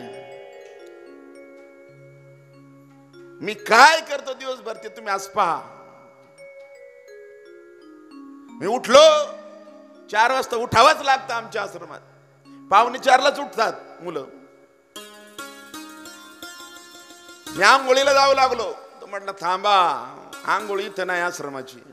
आमच्या आश्रमात काय नियम आहेत तुम्हाला एक दिवस बघू द्या, मग तुम्हाला कळेल आम्ही कसं राहतो. का टाळ्या वाजवायच्या मी तुम्हाला सांगतोय. का टाळ्या वाजवायच्या या गुणीजन मंडळीसाठी. मला 4:15 वाजता पहाटे त्याने सिद्ध बेटामध्ये आंघोळीला नेलं इंद्रायणीत. दादाही समोर आहेत, तोही समोर उभा आहे. ऐका, सिद्ध बेटात मी आंघोळीला गेलो इंद्रायणीच्या काठावरती. इंद्रायणीमध्ये आंघोळ करणार, घाटावरती एक मुलगा मृदंग वाजवत होता. लहान मुलगा 14 वर्षाचा 12 वर्षाचा. माझ्या मुलाने मला सांगितलं, पप्पा रात्री 9:30ला हा मुलगा इथंच होता. मी त्या बाळाला विचारलं, बाळा कुठं राहतो तू? तू म्हटलं इथंच एका संस्थेत आहे. कधी आला मृदंग वाजवायला? रात्री 9 वाजता जेवलो, 9:30ला येऊन या घाटावर बसलोय. आता पहाटेचे 4:30 वाजलेत. त्याच मांडीवर रात्रभर मृदंग वाजवतोय. रात्र रात्र साधना करावी लागते, तेव्हा थोडीफार ही विद्या प्राप्त होते तेव्हा. आणि मग तुम्ही टाळ्या वाजवल्या ना, आता त्यांनी चांगलं गायन केलं, वाजवलं, त्या गुणीजन मंडळीला बरं वाटतं. त्यांना जुने दिवस आठवतात. 5 वर्ष आळंदीत राहिलो, नाश्ता तर मिळाला नाही, पण दुपारची मधुकरी 2 वाजता खायला लागली, तोपर्यंत उपाशी राहिलो. कधी कधी मधुकरी आलीच नाही. का राहतो इथं? असं तिथं राहणाऱ्या विद्यार्थ्यांना वाटतं, का राहतोय? जगाचं जाऊ द्या, माझा स्वतःचा मुलगा 3 महिने संध्याकाळी जेवला नव्हता आळंदीत. काय कमी आपल्याकडं? चेअरमन जळायचं नाही, तरी त्यानं मला सांगितलं नाही मी जेवलो नाही 2 महिने 3 महिने. त्याच्यानंतर माणिकराव माळसकर, मी दगडू महाराजांकडे त्याचा संध्याकाळचा डबा लावला. त्याच्यानंतर हाल काढावे लागतात, तेव्हा थोडीफार विद्या प्राप्त होते. आणि मग गुणीजन मंडळींना का राहतो इथं असे प्रश्न पडतात. पण ज्या वेळेस चांगली चाल म्हटली, चांगला मृदंग वाजवला, तुम्ही टाळ्या वाजवल्यानंतर त्यांना असं वाटतं हाल काढले 5 वर्ष. माझे किती मित्र आहेत, नाश्ता सुद्धा त्यांना करता येत नाही. का माहिती का? सवयच नाही शरीराला. 1 वाजता जेवायची सवय लागली, सकाळी खा म्हटलं तरी खाता येत नाही, घरी असून सुद्धा. आता किती नावं सांगेल मी पटापटा तुम्हाला महाराजांची. तुम्ही टाळ्या वाजवल्या, त्या गुणीजन मंडळीला वाटतं बरं झालं राहिलो 5 वर्ष, हाल काढले. त्याचं कुठंतरी चीज झालं. लोक आम्हाला टाळ्या वाजवून आम्हाला दाद देत आहेत, आणि म्हणून टाळ्या वाजवायच्या. आणि तुम्हाला ह्या मंडळींचं काय घेणं देणं नसेल. समजा इकडे बसलेली पार्टी आमची एवढी, यांचं काही घेणं देणं नसेल तरी काही नसेल टाळ्या वाजवायच्या. का माहिती का? कीर्तनात लोकांना झोप येते, शेजारच्याची उडेल तुम्ही वाजवल्या, म्हणून तरी वाजवायच्या. कळते का तुम्हाला? दुसऱ्या प्रसंगात मी वाहवलो का आपली कथा रंगतदार होते का? या जगद्गुरु तुकोबांच्या हरिकथेमध्ये त्या ठिकाणी रस भरला जातो. का माहिती का? 4 कारण मी तुम्हाला सांगतो. माझं याच्यामध्ये कर्तृत्व शून्य आहे. ज्ञानोबरांनी म्हटलं, ज्ञानेश्वरी पूर्ण केल्यानंतर, आम्ही मगाशी ती ओवी वाचली, आज पारायण संपलं ज्ञानेश्वरीचं. ज्ञानोबराय निवृत्तीनाथ दादांना म्हणतात, एवढा अजोड ग्रंथ ज्ञानोबरायांनी लिहिला, त्या ग्रंथाला तोड नाही, तरी ज्ञानोबरायांना एवढा सुद्धा अंकार नाही. ज्ञानोबराय काय म्हटले निवृत्तीनाथ दादांना? किंबहुना तुमचे केले, तुम्ही केलेलं आहे निवृत्तीनाथ, हा मी लिहिलंच नाही ज्ञानेश्वरी. ऐका, आता जिजाबाईंचं सुंदर असं गीत त्यांनी म्हटलं का आपल्या कथेला रंगत. मी 2 मिनिटात सांगतो तुम्हाला. मी म्हणजे नाही दिला देवे सुस्वर असा माणूस आहे. मला विशेष काही येत नाही, याला माहिती. मला गायक संघ नाही आल्याशिवाय कीर्तनच करता येत नाही, काही मला गाताच येत नाही. पण 2, 3, 4 गोष्टी सांगतो का आपल्या हरिकथेला रंगत आहे इथं. एक म्हणजे संपूर्ण ज्ञानेश्वरी ज्यांची पाठ आहे, 1 दिवस नाही, 2 दिवस नाही, 3 दिवस नाही, आपण वर्षातून एकदा ब्रह्मगिरीच्या प्रदक्षिणेला नाशिकला जातो. 2, 3, 4 वर्ष नाशिकमध्ये दररोज ब्रह्मगिरीला प्रदक्षिणा घातल्याशिवाय अन्नाचा कण दादा जेवत नव्हते. दररोज ब्रह्मगिरीला प्रदक्षिणा, दररोज. काल सांगितलं भामचंद्र डोंगरावरती जिथं तुकोबारायांना साक्षात्कार झाला, तिथं 10-12 वर्ष राहून ज्ञानेश्वरी संपूर्ण पाठ केली. दादांची उपस्थिती आहे म्हणून हरिकथा आहे, म्हणून हरिकथा दिव्य होते आपली. दुसरं कारण सांगतो, आज माझ्या जिजाऊची पुण्याई कशी आली फळाला. का म्हटले माहिती का महाराज? इतकं चांगली मातृतीर्थ सिंदखेड राजा जिथं जिजाऊंचा जन्म झाला त्या गावातले महाराज आहेत ते, आणि म्हणून रंगते. त्यांच्या शेजारी पलीकडे तबला वाजवायला बसलेत मुक्ताईनगर आदिशक्ती मुक्ताबाई संस्थानचे मृदंगवादक आहेत ते मेन. आईन रक्षाबंधनच्या दिवशी मुक्ताबाईकडून ज्ञानोबरायांच्या या पुणे जिल्ह्यात रक्षाबंधनच्या दिवशी बहिणीचा निरोप घेऊन आले ज्ञानोबरायला भेटायला इथं आपल्याकडे पुणे जिल्ह्यात मुक्ताईनगर वरून. आणि म्हणून का त्याला रंगते. इथं अलीकडे ऑर्गन वाजवतात. ऑर्गन हे कोण आहेत माहिती का? शेगाव संस्थान गजानन महाराज, आपल्या महागणपतीचा अवतार गजानन महाराज. त्या गजाननापासून या गजाननापर्यंत आले म्हणून आपल्या कथेला रंगते. आपण बाहेर चाललोय आता एका जागेवरती येऊ. माझ्या जिजाऊची पुण्याई जिजाबाई छत्रपती शिवरायांच्या शेजारी तुकोबरायांच्या कीर्तनामध्ये लोहगाव मध्ये बसलेले आहेत. आणि तुकोबरायांनी ऐन वेळी अभंग बदलला आणि अभंग घेतला. धर्माचे पालन करणे पाषाण, धर्माचे पालन, धर्माचे पालन, धर्माचे पालन, धर्माचे पालन,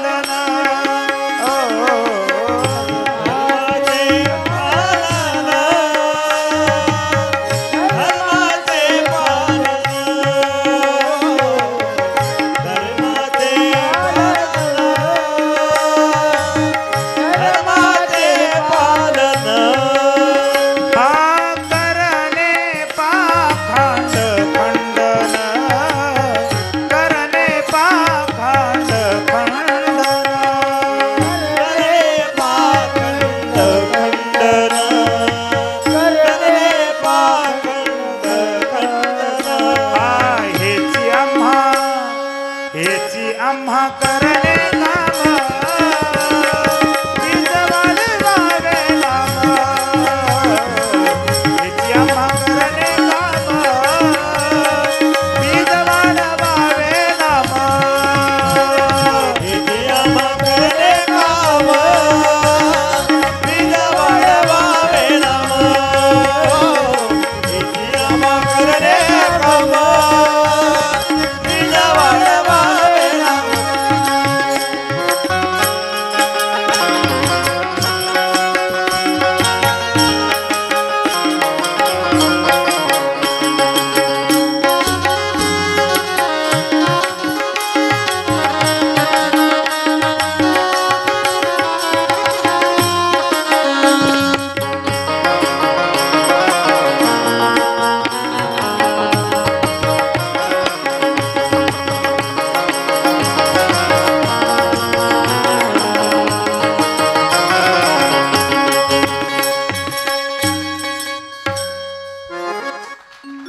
ऐका, धर्माचे पालन करणे पाखंड खंडन, हेच आम्हा करणे काम बीज वाढवावे नाम. छत्रपतींकडे पाहिलं.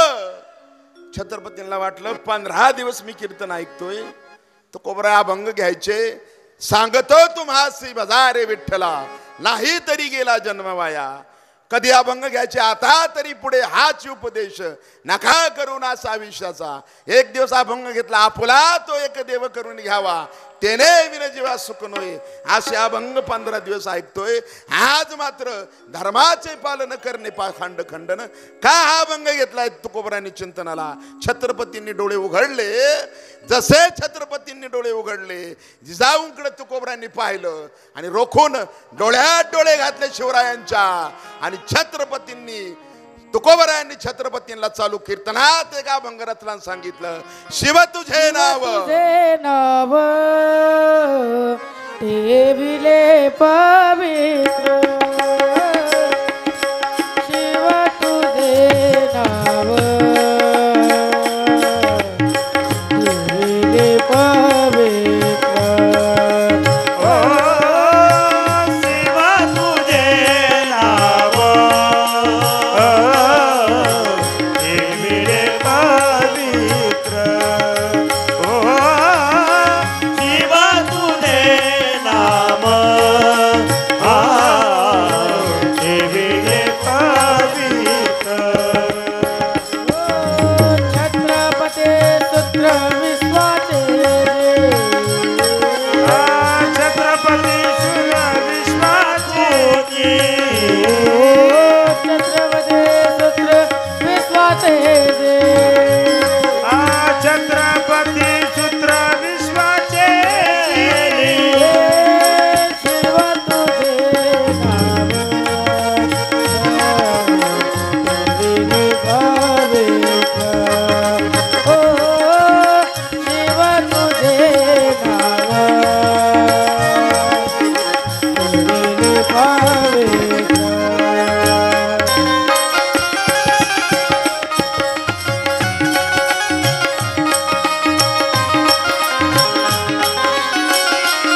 मित्र छत्रपती सूत्र विश्वाचे की.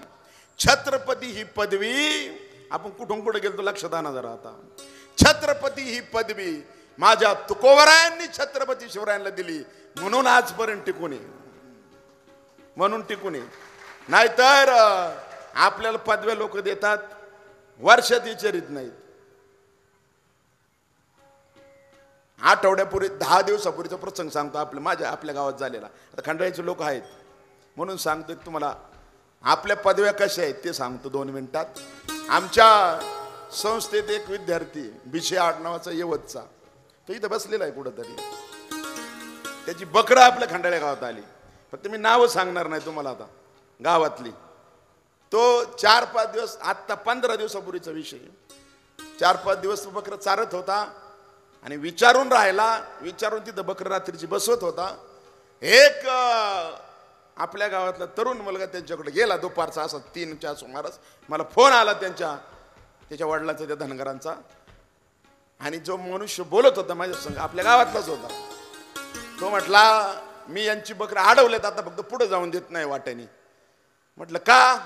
म्हटलं कारण एकच आहे. यानं मला आता काय सांगितलं की सरपंचाने सांगितलंय मला बकरं चारायला, चेअरमनने सांगितलंय बकरं चारायला. मला फक्त एक उत्तर द्या, तुम्ही आज सरपंच आहात का? आपल्याच गावातलं पोरग आहे फक्त नाव सांगत नाही. हे खाजगीत सांगतो वाटलं नंतर. एकतर शूटिंग चालू आहे. तुम्ही सरपंच होते, तुम्ही चेअरमन होते, आता आहेत का? हा खोटच का बोलला? सरपंचांनी सांगितलं. आपले पद अशी दाबली म्हणून तुकोबराय म्हणतात ब्रह्मादिक पदे दुःखाची शिराणी. आज आहेत उद्या नाही. पण छत्रपती ही पदवी जगद्गुरु तुकोबरायांनी शिवाजी राजांना दिली. 400 वर्ष झाली तरी टिकून आहे. का टिकून आहे? आपली 15 दिवसाची चरित्र नाहीत आपल्याला. कारण देणारं व्यक्तिमत्व कोण आहे? श्रीमंत श्री जगद्गुरु तुकोबराय. आपण कुठून गेलो होतो? कुठं? त्या वेशीमध्ये बसलेल्या 4-5 माणसांनी उलटा प्रश्न केला फतेखानाला. तो फतेखाननी फक्त विचारलं देहूच्या वेशीत श्रीमंत श्री जगद्गुरु तुकोबरायचं घर कुठे आहे? ती म्हटली श्रीमंत खायला अन्न नाही त्यांच्या घरी. का आज कोणताही कीर्तनकार कीर्तन सुरू करण्याच्या आधी काय म्हणतो माहिती का? श्रीमंत श्री जगद्गुरु तुकोबरायांचा अभंग चिंतनासाठी घेतलाय. श्रीमंत म्हणतो मनुष्य प्रत्येक कीर्तनकार. का म्हणतो माहिती का? राजपत्रावरती राजमुद्रेची मोहर लावून श्रीमंत ही पदवी जगद्गुरूंना माझ्या छत्रपती शिवरायांनी दिलेली म्हणून ती सुद्धा पदवी आज तागायतपर्यंत टिकून आहे. श्रीमंत ही पदवी जगद्गुरु तुकोबरायांना छत्रपती शिवाजीराजांनी दिली म्हणून टिकून आहे. आणि छत्रपती ही पदवी छत्रपती शिवरायांना तुकोबरायांनी दिली म्हणून टिकून आहे. ती महान व्यक्ती आहे दोन्ही. म्हणून अजून कैक दिवस चंद्र सूर्य आहे तोपर्यंत ह्या पदव्या राहतील या भूतलावरती. आतमधल्या बाजूला जा, आतमधल्या गल्लीच्या रस्त्यामध्ये जे सर्वात पडकं वाडा असेल, झोपडी असेल, समजून जा ते तुकाराम महाराजांचं घर आहे. तो फतेखान निघाला, आतमध्ये गेला. तुकोबरायांचं घर समोर होतं. एक 80 वर्षाची म्हातारी वाटेत त्याला भेटली फतेखानाला. त्या फतेखानानं त्या म्हातारीला विचारलं श्रीमंत श्री जगद्गुरु तुकोबरायांचं घर कुठे आहे? त्यावेळेस ती म्हातारी म्हटली समोरचंच घर त्यांचं आहे. काय काम आहे? छत्रपती शिवरायांनी नजराना पाठवलाय तो द्यायचा आहे. ती म्हातारी म्हटली तू आल्या पार माघारी निघून जा, तुझं काम होणार नाही. ते साधू आहेत साधू, तुझ्या नजराला पाहणार सुद्धा नाही. त्यावेळेस तो फतेखान म्हटला नजराना तर मला द्यावाच लागेल, मी सरदार आहे, छत्रपतींचा जबाबदारी माझ्यावरती दिली, मी नजराना देऊनच जाणार. त्यावेळेस म्हातारी म्हटली तुकोबरा आता घरी नाहीत, पांडुरंगाच्या मंदिरामध्ये त्यांचं भजन आहे आता, तू तिथं जा, तिथं तुला ते भेटतील. पांडुरंगाच्या मंदिरामध्ये आला फतेखान देहूच्या, गाभाऱ्यामध्ये गेला आणि त्यानं 32.5 किलो सोन्याच्या मोहरा, 8 किलो सोन्याची परात, 40.5 किलो सोनं. किलो कळत ना तुम्हाला? किलो कळतं ना? किलो किलोत बोलतोय मी तुम्हाला, तोळ्यात बोलत नाही. 40.5 किलो सोन्याचा नजराना पांडुरंगाच्या मंदिरात ठेवला बाहेर आला, लांब जाऊन पाहू लागला की म्हातारी म्हणती ते खरं होते का पाहू. तुकोबराय इंद्रायणीतून वरती आले. त्यांचे 14 टाळकरी समोर उभे आहेत. शोभा कासार, नावजी माळी, कोंडोजी लोहकरे, गंगाधर पंत मवाळ, संताजी महाराज जगनाडे, गवर शेटवानी. शोभाकडे पाहिलं, शोभा कासाराकडं, आणि तुकोबराय उद्गारले, शोभा मंदिरामध्ये भजन करायचे आपल्याला, घाण वास येतोय मला मंदिरामधून, घाण. कोणीतरी विष्ठा केलेली आहे, इतका घाण वास मंदिरातून येतोय. तू मंदिर स्वच्छ झाडून घेतलं नाही का. त्यावेळेस शोभा कासार म्हटला, तुकोबराय हे संताजी महाराज जगनाडे, मूळचे चाकणचे, मामाच्या गावाला सुदुंबऱ्यात आले, तेली समाजाचे, त्यांच्या घरून आपल्याला तेल येतं. तुकोबरायांना तेल देण्याची सेवा संताजी महाराज जगनाडे करायचे. अभंग गाथा तर लिहिला तुकोबरायांचा त्यांनी, लेखक तर होते. पण तेल द्यायचे तुकोबरायांना. ते तेल घरी वापरलं जायचं तुकोबरायच्या, आणि पांडुरंगाच्या मंदिरातली दिवाबत्ती व्हायची त्या तेलानं. शोभा कासार तुकोबांना सांगू लागला, महाराज या संताजी जगनाडे महाराजांचा एकुलता एक घाण्याचा बैल 15 दिवसापूर्वी मेला, आणि तेल आणण्याचं बंद झाले, आणि मग मला दिवा लावता आला नाही, कदाचित मंदिर स्वच्छ करता आलं नसेल. आजूबाजूला तेल मागून आण, दिवा लाव, भजन करायचे आपल्याला, घाण वास मला मंदिरामधून येतोय. त्या शोभा कासारानं आजूबाजूला उष्ण तेल मागून आणलं, गाभाऱ्यात गेला, पांडुरंगाच्या दिवा लावला, हातामध्ये तो नजरानं घेतला, बाहेर आला. तुकोबरायांच्या समोर तो नजरानं धरला आणि सांगितलं, हे सोनं आतमध्ये होतं. ती म्हातारी तिथं आली होती. ती म्हटली, तुकोबराय छत्रपती शिवरायांनी हा नजराना तुम्हाला पाठवलाय. तुकोबराय म्हटले, म्हणूनच घाणवास मला येत होता. याला म्हणायचं साधू. आता आमच्यासारखे माधू तुम्ही रोज बघता कीर्तनात कुठं ना कुठं. मी पहिल्या दिवशी कदाचित सांगितलं होतं, तुम्ही सगळे नसाल. स्वप्नात सुद्धा सुवर्णाचं दर्शन अपेक्षा माणसाला झाली तर आपला हिंदू धर्म, आपलं शास्त्र सांगतं, त्या माणसाने सकाळी गंगा स्नानाचं प्रायचित्त घ्यावं, गंगेत जाऊन आंघोळ करावी, नदीमध्ये जाऊन. आणि जर जिवंतपणे आपण अपेक्षा करीत असू पैशाची, तर आपल्याला किती पाप लागत असेल. आपलं शास्त्र सांगतंय, एकदा संबंध जीवनात तुकोबरायला स्वप्नात दानाचं दर्शन झालं, सुवर्णाचं. तुकोबराय भल्या पहाटे उठले, इंद्रायणीमध्ये गेले, स्नान केलं, पांडुरंगाच्या कळसाकडं पाहिलं, मंदिराकडं, आणि अभंग रचला गुडघ्या इतक्या पाण्यात उभं राहून. माझं का सुवर्णाची या स्वप्न कळा. प्रश्न विचारला पांडुरंगाला. आम्ही गावोगावी फिरतो, लोक पाय पुसतात आमचे, आम्हाला साधू म्हणून गळ्यात माळा घालतात.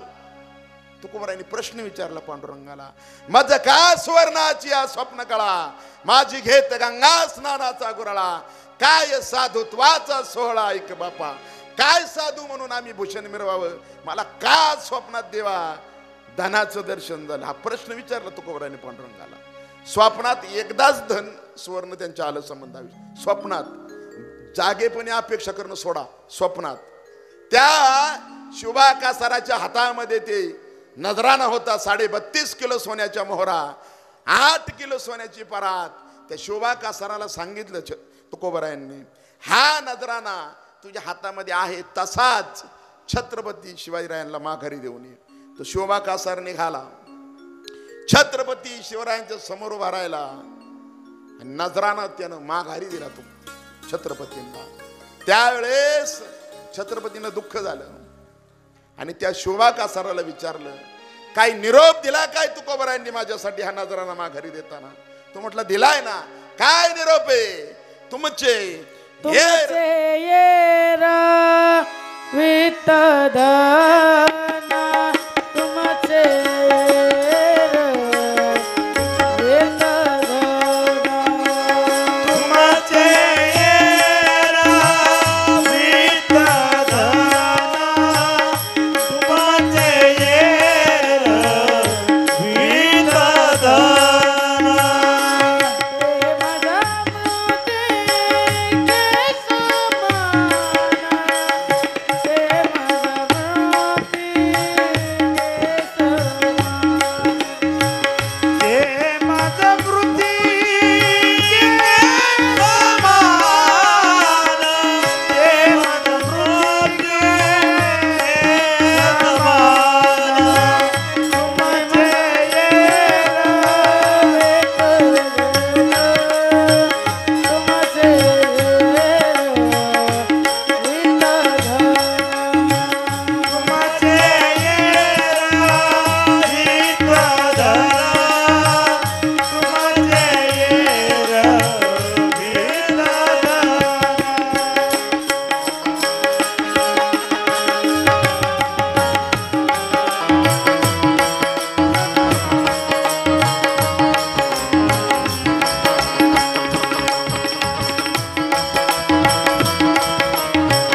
शिवबा का उद्गरला छत्रपतींना जगद्गुरूंनी निरोप दिलाय, तुमचे हे रवित्त धन ते मज मृतिके समान.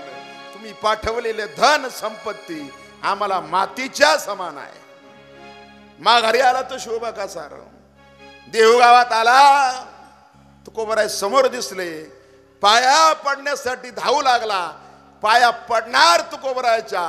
तुकोबराय 5 फूट माग सरले. थांब, माझ्या हात पायाला स्पर्श करू नकोस. तो शिवबा कासार म्हटला, तुकोबराय का, तुम्हाला असं वाटतंय का त्या 40 किलो सोन्यातलं 4-2 किलो सोनं मी घरी नेलं असेल? माझ्यावर शंका आहे का? त्यावेळेस तुकोबराय उद्गरले, शिवबा, संबंध असणारा नजणारा तू माघारी नेऊन दिलेला आहे, त्याबद्दल शंकाच नाही. पण तू माझ्या पायाला स्पर्श करू नकोस, कारण तुला त्या धनाचा स्पर्श झाला. आधी इंद्रायणी मध्ये आंघोळ कर, मग माझ्या पायाला हात लाव. याला म्हणायचं साधू. आता आमच्यासारखे माधू तुम्ही रोज बघताय. इकडं छत्रपती शिवरायांना दुःख झालं. छत्रपती शिवराय बसलेले आहेत, त्यांचे मित्रमंडळी, सवंगडी, मंत्री सर्व बसलेले आहेत आणि छत्रपती शिवराय दुःख करतायत. का माझा नजराना तुकोबरायांनी माघारी पाठवला? माझं धन इतका पवित्र आहे का तुकोबरायांनी ते माघारी पाठवावं? माझ्या धनामध्ये काय दोष आहे त्याचा स्वीकार तुकोबराय करत नाही. मी तर चांगल्या अंतकरणाने देतोय. विलाप करू लागले, दुःख करू लागले छत्रपती. त्या ठिकाणी ग्राम जोशी सोनोपंत नावाचा एक ब्राह्मण, एक दशग्रंथी ब्राह्मण आला. अधिकारी पुरुष होते आणि त्या ग्राम जोशी सोनोपंतांनी छत्रपतींकडे पाहिलं आणि सांगितलं, राजे दुःख करू नका, मी तुकोबरायला नजरानं घ्यायला लावतो, मी घ्यायला लावतो. पुन्हा राजाच्या चेहऱ्यावरती आनंद आला. त्या सोनोपंतांना सांगितलं, एक नारळ घेऊन या. नारळ आणला. मी आता धावतं चिंतन करतोय, आपली थांबायची वेळ झाली. पण आज जरा तुम्ही बसून राहा, माझा ऐका, कारण हा प्रसंग आपल्याला संपवावा लागेल. उद्या शेवटचा भाग आहे आपला सदैव वैकुंठ गमन सोहळा तुकोबरायांचा. 6 दिवसात तुकोबरायांचे चरित्र होऊच शकत नाही. 10-15 मिनिटं आपण पुढे जाऊ फक्त. ऐका, त्या सोनोपंतानं सांगितलं, मी नजराना घ्यायला लावतो तुकोबरायला. छत्रपती राजाला आनंद झाला. त्यानं सांगितलं, नारळ आणा. एक नारळ आणला. नारळ सोलला नाही. नारळाला डोळे असतात. एक डोळा फोडला, अनुकुचीदार छिद्र पाडलं त्याला. आतलं खोबरं आणि पाणी काढून घेतलं त्या नारळातलं. आणि इतिहासकार वर्णन करतात, 55 हिरे त्या सोनोपंतानं त्या नारळामध्ये टाकले. 55 हिरे. कणकीच्या पिठानं ते छिद्र नारळाचं बंद केलं. तो नारळ पालखीमध्ये ठेवला. इतिहासकार वर्णन करतात, त्या 55 हिऱ्याची किंमत त्या काळामध्ये 850 किलो सोनं विकत घेता येईल, एवढी किंमत होती त्या 55 हिऱ्याची. 8.5 क्विंटल सोनं विकत घेता येईल एवढी किंमत त्या 55 हिऱ्याची होती. कणकीच्या पिठानं छिद्रबंद करून तो नारळ पालखीमध्ये ठेवला. त्या पालखीमध्ये स्वतः सोनोपंत बसले आणि छत्रपतींना म्हटले, तुम्ही माझ्या सोबत चला. आपण, मी जगद्गुरु तुकोबरायला नजरानं घ्यायला लावतो. विशाल नावाच्या घोड्यावरती राजे शिव छत्रपती बसले आणि काही निवडक मावळे सरदार घेऊन सोनोपंत, ग्राम जोशी, अधिकार संपन्न व्यक्ती, छत्रपती शिवराय पुन्हा तुकोबरायला नजराना देण्यासाठी देहूगावाकडे जाऊ लागले. वाटेनं जात असताना फतेह खान नावाचा सरदार बरोबर होता. त्यानं छत्रपतीला विचारलं, राजे हम किधर जा रहे हैं? आपण तुकोबरायला नजराना देण्यासाठी देहूगावात चाललोय. राजे वापिस चलो, मैं आपको बताता हूं खरा साधु है, वो आपका नजराना नहीं लेगा, मैं आपको बताता, आप वापिस चलो. छत्रपती म्हटले, तू गप्प बस, तुझ्यासारखा फडतूस पाठवला, नजराना माघारी आला मागच्या वेळेस. आता अधिकार संपन्न ग्राम जोशी सोनोपंत आहे, एक संत महापुरुष आहेत, त्यांच्या हातून तुकोबराय नजराना घेणार आहेत. तू फक्त तोंड बंद ठेव, तू काही बोलू, काहीच बोलू नकोस. देहूगावच्या वेशीपर्यंत आले. त्या फतेह खानाला वाटलं मी नजराना घेऊन आलो, माघारी पाठवलं तुकोबरायनी, माझा अपमान झाला, हरकत नाही. पण जाणता राजा शिवछत्रपती, त्याला माहिती नजराना घेणार नाही तुकोबराय, माझ्या राजाचा अपमान नको. म्हणून तो फतेह खान पुन्हा म्हटला, राजे मैं आपको बताता, आप वापिस चलो. वो खरा साधु है, चाहे तो आप बातचीत कर लो, उनका दर्शन ले लो, पर नजराना मत दो. मैं आपको बताता, आप वापिस चलो. वो खरा साधु है, आपको देना है खेडकर महाराज को दे दो. कि बसलेला जगी आला. राजे म्हटले तुझं तोंड फक्त बंद ठेव, काही बोलू नको आता इथून पुढं. आता आपण देहूगावाच्या वेशीतून पुढे जातोय. तुकोबरायांना निरोप पोहोचला की राजे शिवछत्रपती आणि अधिकार संपन्न महापुरुष सोनोपंत, एक दोन अधिकार संपन्न व्यक्ती आपल्या घरी येत आहेत, आपल्या भेटीसाठी येत आहेत. तुकोबरायांना बातमी समजली. आज राजा घरी येतोय आणि एक साधू घरी येतोय, पण बसायला टाकण्यासाठी सुद्धा आसन तुकोबरायांच्या घरी नाही. दुःख वाटत होतं तुकोबरायांना. काय करावं, काय करावं असा विचार तुकोबरायांच्या मनामध्ये होता. तुकोबरायांच्या अंगणामध्ये शिवछत्रपती आले आणि अंगणामध्ये शिवछत्रपती आले. कसा होतोय माझा राजा? अहो एकच राजा इथे जन्मला. राजा एकच राजा इथे जन्मला, शिवनेरी किल्ल्यावर. एकच राजा इथे जन्मला, शिवनेरी किल्ल्यावर. किल्ल्यावर माझ्या राजाचं, माझ्या देवाचं, छत्रपतीचं नाव गाजतंय गड किल्ल्याच्या दगडावर. माझ्या राजाचं नाव गाजतंय गड किल्ल्याच्या दगडावर. एकच राजा, एकच राजा इथे जन्मला, शिवनेरी किल्ल्यावर, किल्ल्यावर, किल्ल्यावर. जय भवानी, जय शिवाजी. माझ्या राजाचं नाव गाजते कर किल्ल्याच्या दगडावर. माझ्या राजाचं नाव गाजते कर किल्ल्याच्या दगडावर. हे माझ्या राजाचं नाव गाजते कर किल्ल्याच्या दगडावर.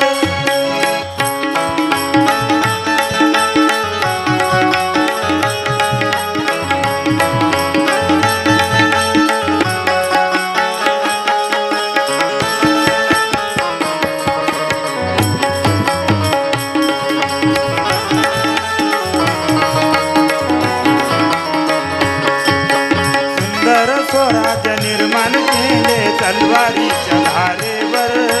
तलवारीच्या धारेवर, तलवारीच्या धारेवर. रयतेसाठी वार झेलले आपुल्या निधड्या छातीवर. आपुल्या निधड्या छातीवर, आपुल्या निधड्या छातीवर. प्राणपणाने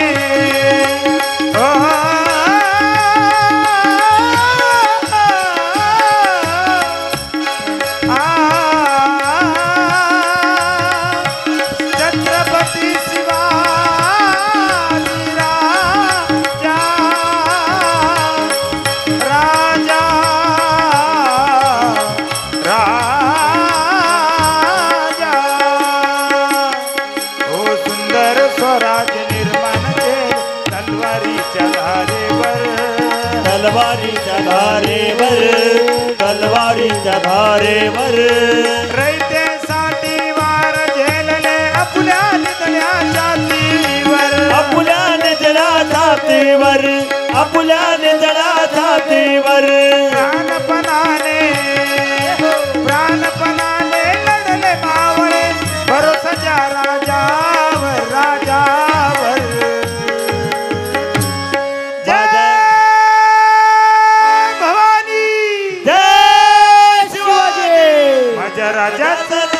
देवाचं शिवछत्रपतीचं नाव गाजत करण्याच्या लग्नावर माझ्या राजाचं नाव गाजत करण्याच्या लग्नावर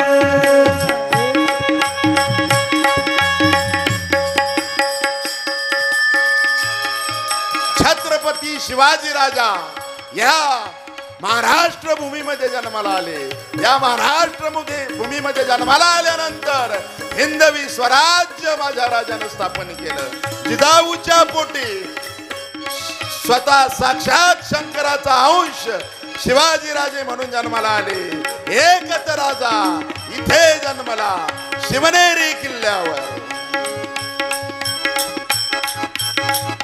आठवण येते मनामनातून भगवाजे न दिसल्यावर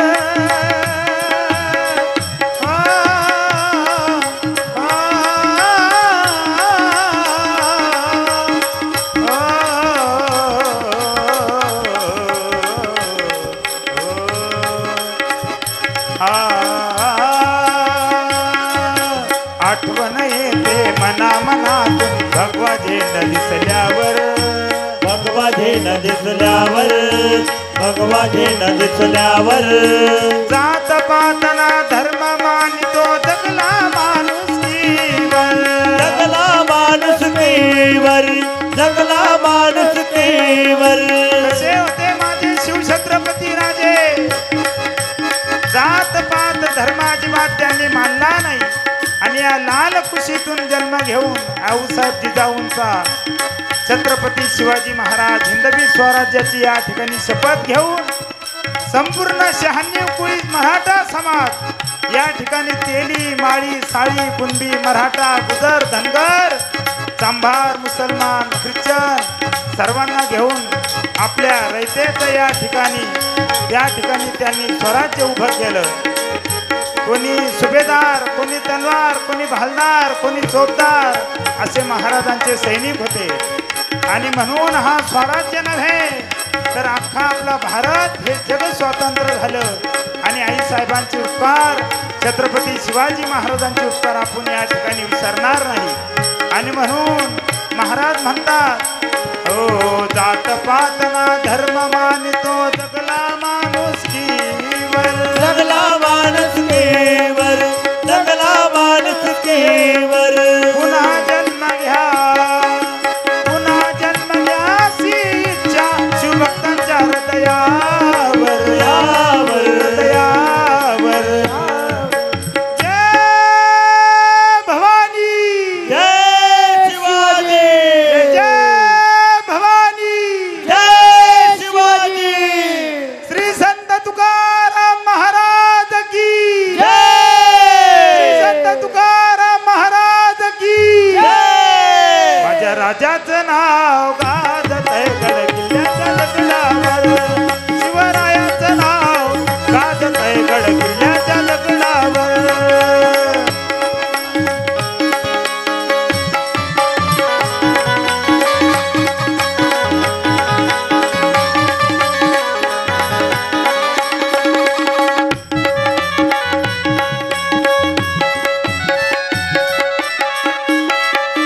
जय हो.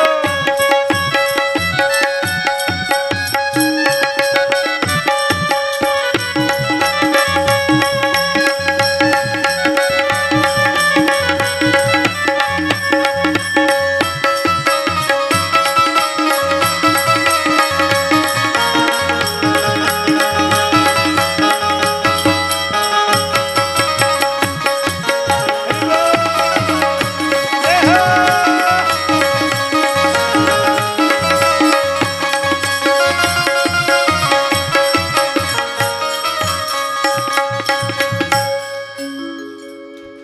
छत्रपती शिवराय तुकोबारायांच्या अंगणामध्ये आलेले आहेत. घराच्या बाहेर तुकोबाराय सामोरे गेले. एक राजा आहे आणि एक ग्राम जोशी सोनोपंत महापुरुष साधू आहे. या दोन महान व्यक्तींना बसण्यासाठी टाकायला आसन सुद्धा चादर घोंगडी सुद्धा तुकोबारायकडे नव्हती. काय केलं तुकोबारायांनी? आपल्या कीर्तनामध्ये बांधायचं उपरणं 2 जागी फाडलं आणि 2 तुकडे करून या 2 अधिकारी पुरुषांना बसण्यासाठी आसन तयार केलं. 2 तुकडे दोघांना बसण्यासाठी टाकले. छत्रपती शिवरायांनी पाहिलं आणि राजाला वाटलं त्या उपरण्याच्या वस्त्राला पाय कसा लावावा. अरे किती कीर्तन त्या जगद्गुरूंच्या उपरण्याने ऐकले असतील. तुकाराम महाराजांची जेवढी सेवा त्या उपरण्यातून घडली असेल, जेवढी कीर्तन त्या उपरण्याने ऐकले असतील, खचितच एखाद्या माणसाने ऐकले असतील, त्या पवित्र उपरण्याला मी पाय लावावा कसा असा जाणत्या राजाला प्रश्न पडला. राजे उखाडी खाली बसले, जमिनीवरती भुईवरती बसले, पण त्या उपरण्याला पाय लावला नाही. याला म्हणायचं जाणता राजा.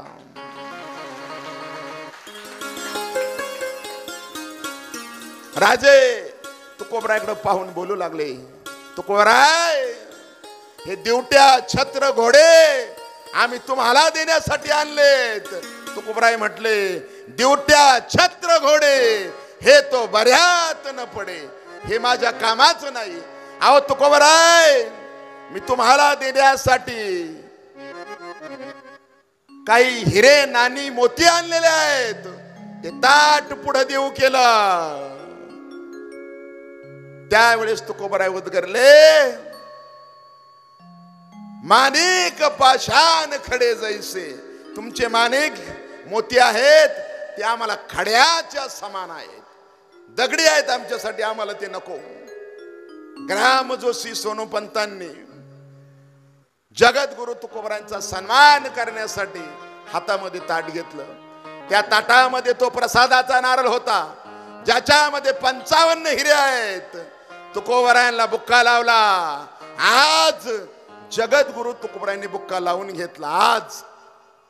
आज जगद्गुरु तुकोबरायांनी बुक्का लावून घेतला. एरवी तुकोबराय सन्मानाचा बुक्का सुद्धा लावून घेत नव्हती. आज का लावला?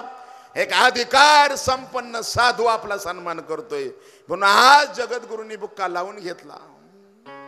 एरवी कीर्तनामध्ये बुक्का सुद्धा सन्मानाचा जगद्गुरू लावत नव्हते. आम्ही बुक्का सोडा, हार सोडा, आम्ही आधी पाकिट ठरवतो, मग कीर्तनाला जातो. आम्हाला कोणी मग बुक्का लावायला उठतं. ऐका, तुम्हाला मी सांगतो, ऐका. आपल्या शेजारी निमगाव माळुंगी गावी तिथले ग्रामस्थ काल परवा आले होते आपल्या कथेला. त्या गावात मी कीर्तनासाठी गेलो. विठोबा रखुमाईचं भजन झालं. मला बुक्का लावण्यासाठी एक माणूस उठला. 2 बापलेक होते, बुक्का लावण्यासाठी पुढे आले. जो बुक्का लावणार होता त्याला धरूनच आणलं होतं दुसऱ्याने. ही त्याची अवस्था होती. आणि तुम्हाला खरं सांगू का, तो जिल्हा परिषदचा शिक्षक होता. काय बोलावं मी त्याला, तो डोलतच आला होता बुक्का लावायला. आता आम्हाला कोणी कसाही उठेल बुक्का लावायला, पण आम्ही तसेच आहोत ना. आपल्या तालुक्यातलं सांगतो, बाहेरचं सांगत नाही मी तुम्हाला. उरळगावला कीर्तनाला गेलो मी. गणपती मंदिराचा वर्धापन दिन होता. तिथं विठोबा रखुमाईचं भजन झालं माझ्या कीर्तनात. मला बुक्का लावायला उठला, त्याला 4 जणांनी पकडला होता. त्यांना म्हटलं, याला काय आणताय माझ्याकडं? म्हणले कीर्तनाचं सौजन्य यांचं. तो त्या गावचा सरपंच होता. आता नाव सांगत नाही, फक्त माझ्या जीवनातलं वर्षभरातलं सांगतो मी तुम्हाला. या आम्हाला कोणीही बुक्का लावायला उठन, कारण आम्ही तसेच आहेत ना. आजचे कीर्तनकार कसे आहेत? हा,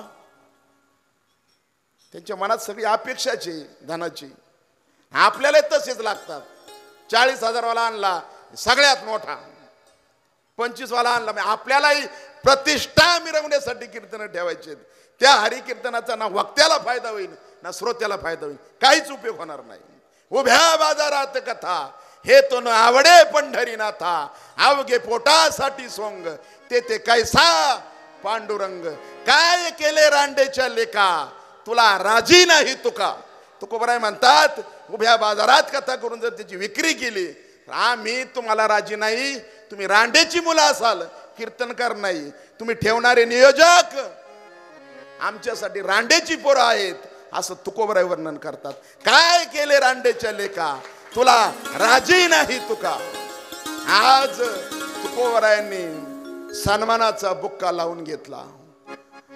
मग ग्राम जोशी सोनोपंतांनी तो प्रसादाचा नारळ पुढे केला, ज्याच्यामध्ये 55 हिरे आहेत. 850 किलो सोनं विकत घेता येईल, 8.5 क्विंटल सोनं विकत घेता येईल, एवढी जी किंमत त्या हिऱ्यांची आहे इतिहासकार वर्णन करतात. तो नारळ तुकोबरायांच्या समोर देव केला. तुकोबराय 5 फूट मागे सरले, म्हटले तुमचा नारळ आम्हाला नको. त्यावेळेस फतेह खान उठला, छत्रपती शिवरायांकडे पाहून बोलू लागला, राजे मैंने आपको बताया था ये खरा साधु है, इसको दिख गया नारियल के अंदर क्या है, दिख गया, ये नहीं लेगा. ग्राम जोशी सोनोपंत तुकोबरायला म्हणू लागले, तुकोबराय या ब्राह्मणाच्या हातचा प्रसादाचा नारळ घ्या, तुमच्या घरातलं दैन्य दुःख दारिद्र्य निघून जाईल, लक्ष्मीचा वास तुमच्या घरात होईल. हा ब्राह्मणाच्या साधूच्या प्रसादाचा नारळ आहे, हा घ्या. त्यावेळेस तुकोबराय उद्गारले, का देताय मला तो नारळ? तुम्हाला वाटतं ना माझ्या घरातलं दुःख दैन्य दारिद्र्य निघून जावं, लक्ष्मीचा वास व्हावा? एक काम करा, हे बसलेले माझे 14 टाळकरी आहेत, यांच्या घरची परिस्थिती गरिबीची आहे, यांच्याही घरी खायला अन्न नाही. एक काम करा, तो नारळ फोडा आणि त्यातलं खोबरं सारखं वाटून द्या प्रसाद म्हणून. आता फोडेल का नारळ? पहिल्यापासून त्यांना माहिती, कथा जे पहिल्यापासून ऐकतात आज, आता तो नारळ फोडेल का? आता नारळ फोडू शकत नाही. छत्रपती शिवराय उठले आणि तुकोबरायला म्हणू लागले, का तुम्ही माझी संपत्ती, का धन नाकारताय तुम्ही माझं? का माझं एवढं अपवित्र धन आहे का? काय माझ्या धनामध्ये दोष आहे? राजे मी तुम्हाला निर्मळ अंतकरणानं धन देऊ करतोय, नजराना देऊ करतोय, का तुम्ही घेत नाही? त्यावेळेस तुकोबराय म्हटले, तुम्ही स्वतःला राजे समजताय म्हणून नजराना मला देताय ना. तुम्ही मुठभर मातीच्या तळ हाताच्या माती एवढ्या जमिनीचे राजे आहात. काय म्हटले तुकोबराय? तुम्ही तळ हाता एवढ्या मातीचे राजे आहात. तुका म्हणे आम्ही राजे त्रैलोक्याचे, अरे तिही त्रिभुवनी आम्ही वैभवाचे धनी. ते त्रिभुवनी, ते त्रिभुवनी, त्रिभुवनी, ते त्रिभुवनी आम्ही वैभवाचे धनी, आम्ही वैभवाचे धनी. हाती आले डाव डाव, हाती आले डाव डाव, हाती आले डाव डाव, हाती आले डाव डाव. आमुचा माया बाप देवा, आमुचा माया बाप देवा. अमुता माया बाप देवा, अमुता माया बाप देवा. तेही त्रिभुवनी आम्ही वैभवाचे धनी, तेही त्रिभुवनी आम्ही वैभवाचे धनी, ते त्रिभुवनी आम्ही वैभवाचे धनी. राजे तुम्ही तळ हाता एवढ्या मातीचे राजे आहात. तुका म्हणे आम्ही राजे त्रैलोक्याचे, तिही त्रिभुवनी आम्ही वैभवाचे धनी. आम्ही काय सामान्य आहोत का? आम्ही वैकुंठवासी आलो याच कारणाशी, आम्ही सामान्य नाही. मग छत्रपती शिवराय पाहू लागले. तुकोबराय म्हटले, राजे का तुमचा चेहरा पडलाय? का तुम्ही मला नजराना देताय? का देताय? मला सुख व्हावं म्हणूनच ना. मला जर सुख व्हावं असं तुम्हाला वाटत असेल तर हा नजराना नको. आम्हाला सुख कशात आहे? आम्ही तेने आम्ही तेने सुखी आम्ही तेने सुखी तेने सुखी आम्ही तेने सुखी आम्ही तेने सुखी आम्ही तेने सुखी मला विठ्ठल विठ्ठल मुखी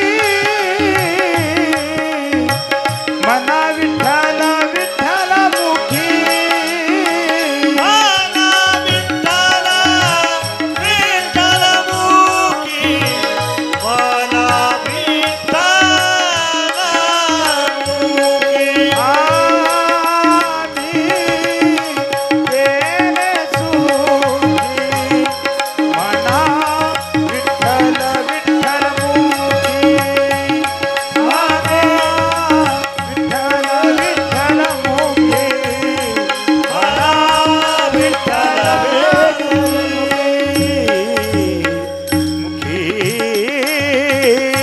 राजे तुम्हाला वाटतं ना आम्हाला सुख व्हावं तर आम्ही तेने सुखी म्हणा विठ्ठल विठ्ठल मुखी मुखान पांडुरंगाचं नाव घ्या आम्हाला सुख होईल. अजून काय करा कंठी मिरवा तुळसी व्रत करा एकादशी मानवा हरीचे दास तुका म्हणे मज ही आस. तुम्ही हरिदास व्हा तुम्ही गळ्यात पवित्र तुळशीची माळ धारण करा पंढरीची वारी करा आणि पवित्र पांडुरंगाचं नाव मुखामध्ये घ्या त्यानं मला सुख होईल. ही अपेक्षा जगद्गुरूंची छत्रपतींकडून आहे. आपल्या कीर्तनात आमदार आला तरी आम्ही उठू या आणि छत्रपती आलेत तरी तुकोबार आहे त्यांचा नजराना माघारी पाठवतायत. ऐका आम्ही तेने सुखी म्हणा विठ्ठल विठ्ठल मुखी. आपण जगद्गुरु तुकोबारायांचा आणि छत्रपती शिवरायांचा काही प्रसंग पाहण्याचा प्रयत्न केला, संपूर्ण नाही. अगदी बऱ्याच अध्यायामध्ये संत महिपती बाबांनी जगद्गुरु तुकोबराय आणि छत्रपती शिवरायांचा प्रसंग लिहिलेला आहे. एकदा छत्रपतींच्या कीर्तनामध्ये छत्रपती बसलेले आहेत आणि तुकोबरायांचं कीर्तन चालू असताना परचक्र आलं. तुम्हाला माहित असेल सर्वांना हा प्रसंग, तुम्ही आता सांगणार नाही, वेळ टळून गेलेले आहे. अनेक प्रसंग छत्रपतींचे आणि तुकोबरायांचे आहेत. छत्रपती शिवराय यांनी तुकोबरायांना गुरु मानलं आणि परमार्थाचा ठसा त्या ठिकाणी उमटून घेतला. काही प्रसंग आपण पाहण्याचा प्रयत्न केला. वेळेच्या अभावी मी सुरुवातीलाच सांगितलं जगद्गुरु तुकाराम महाराजांचं चरित्र आपल्याला 5-6 दिवसात पाहण्या इतकं छोटं नाही. महिनाभर जरी सांगितलं तरी आपल्याला ते सांगता येणार नाही. इतकं व्यापक आणि सूक्ष्म आणि मोठं चरित्र. तुका आकाश आहे वडा, त्या आकाशाला गवसणी घालण्याचं काम सामान्य माझ्यासारखा मनुष्य करू शकत नाही. असो, उद्या आपल्या कथेचा शेवटचा भाग आहे. जगद्गुरु तुकोबरायांचा सदैव वैकुंठ गमन सोहळा आपण या ठिकाणी संपन्न करणार आहोत. जगद्गुरु तुकोबरायांच्या कृपेनं, गणपती बाप्पाच्या कृपा आशीर्वादानं, साधू संतांच्या आशीर्वादानं, ज्ञानोबराय एकनाथ महाराज, राधाकृष्ण, पंढरीश परमात्मा यांच्या कृपा आशीर्वादानं ही कथा आपल्याकडे संपन्न होत आहे. आणि उद्या तुम्ही सर्वांनी यावं कथेला अशी मी विनंती तुम्हा सर्वांना करतो.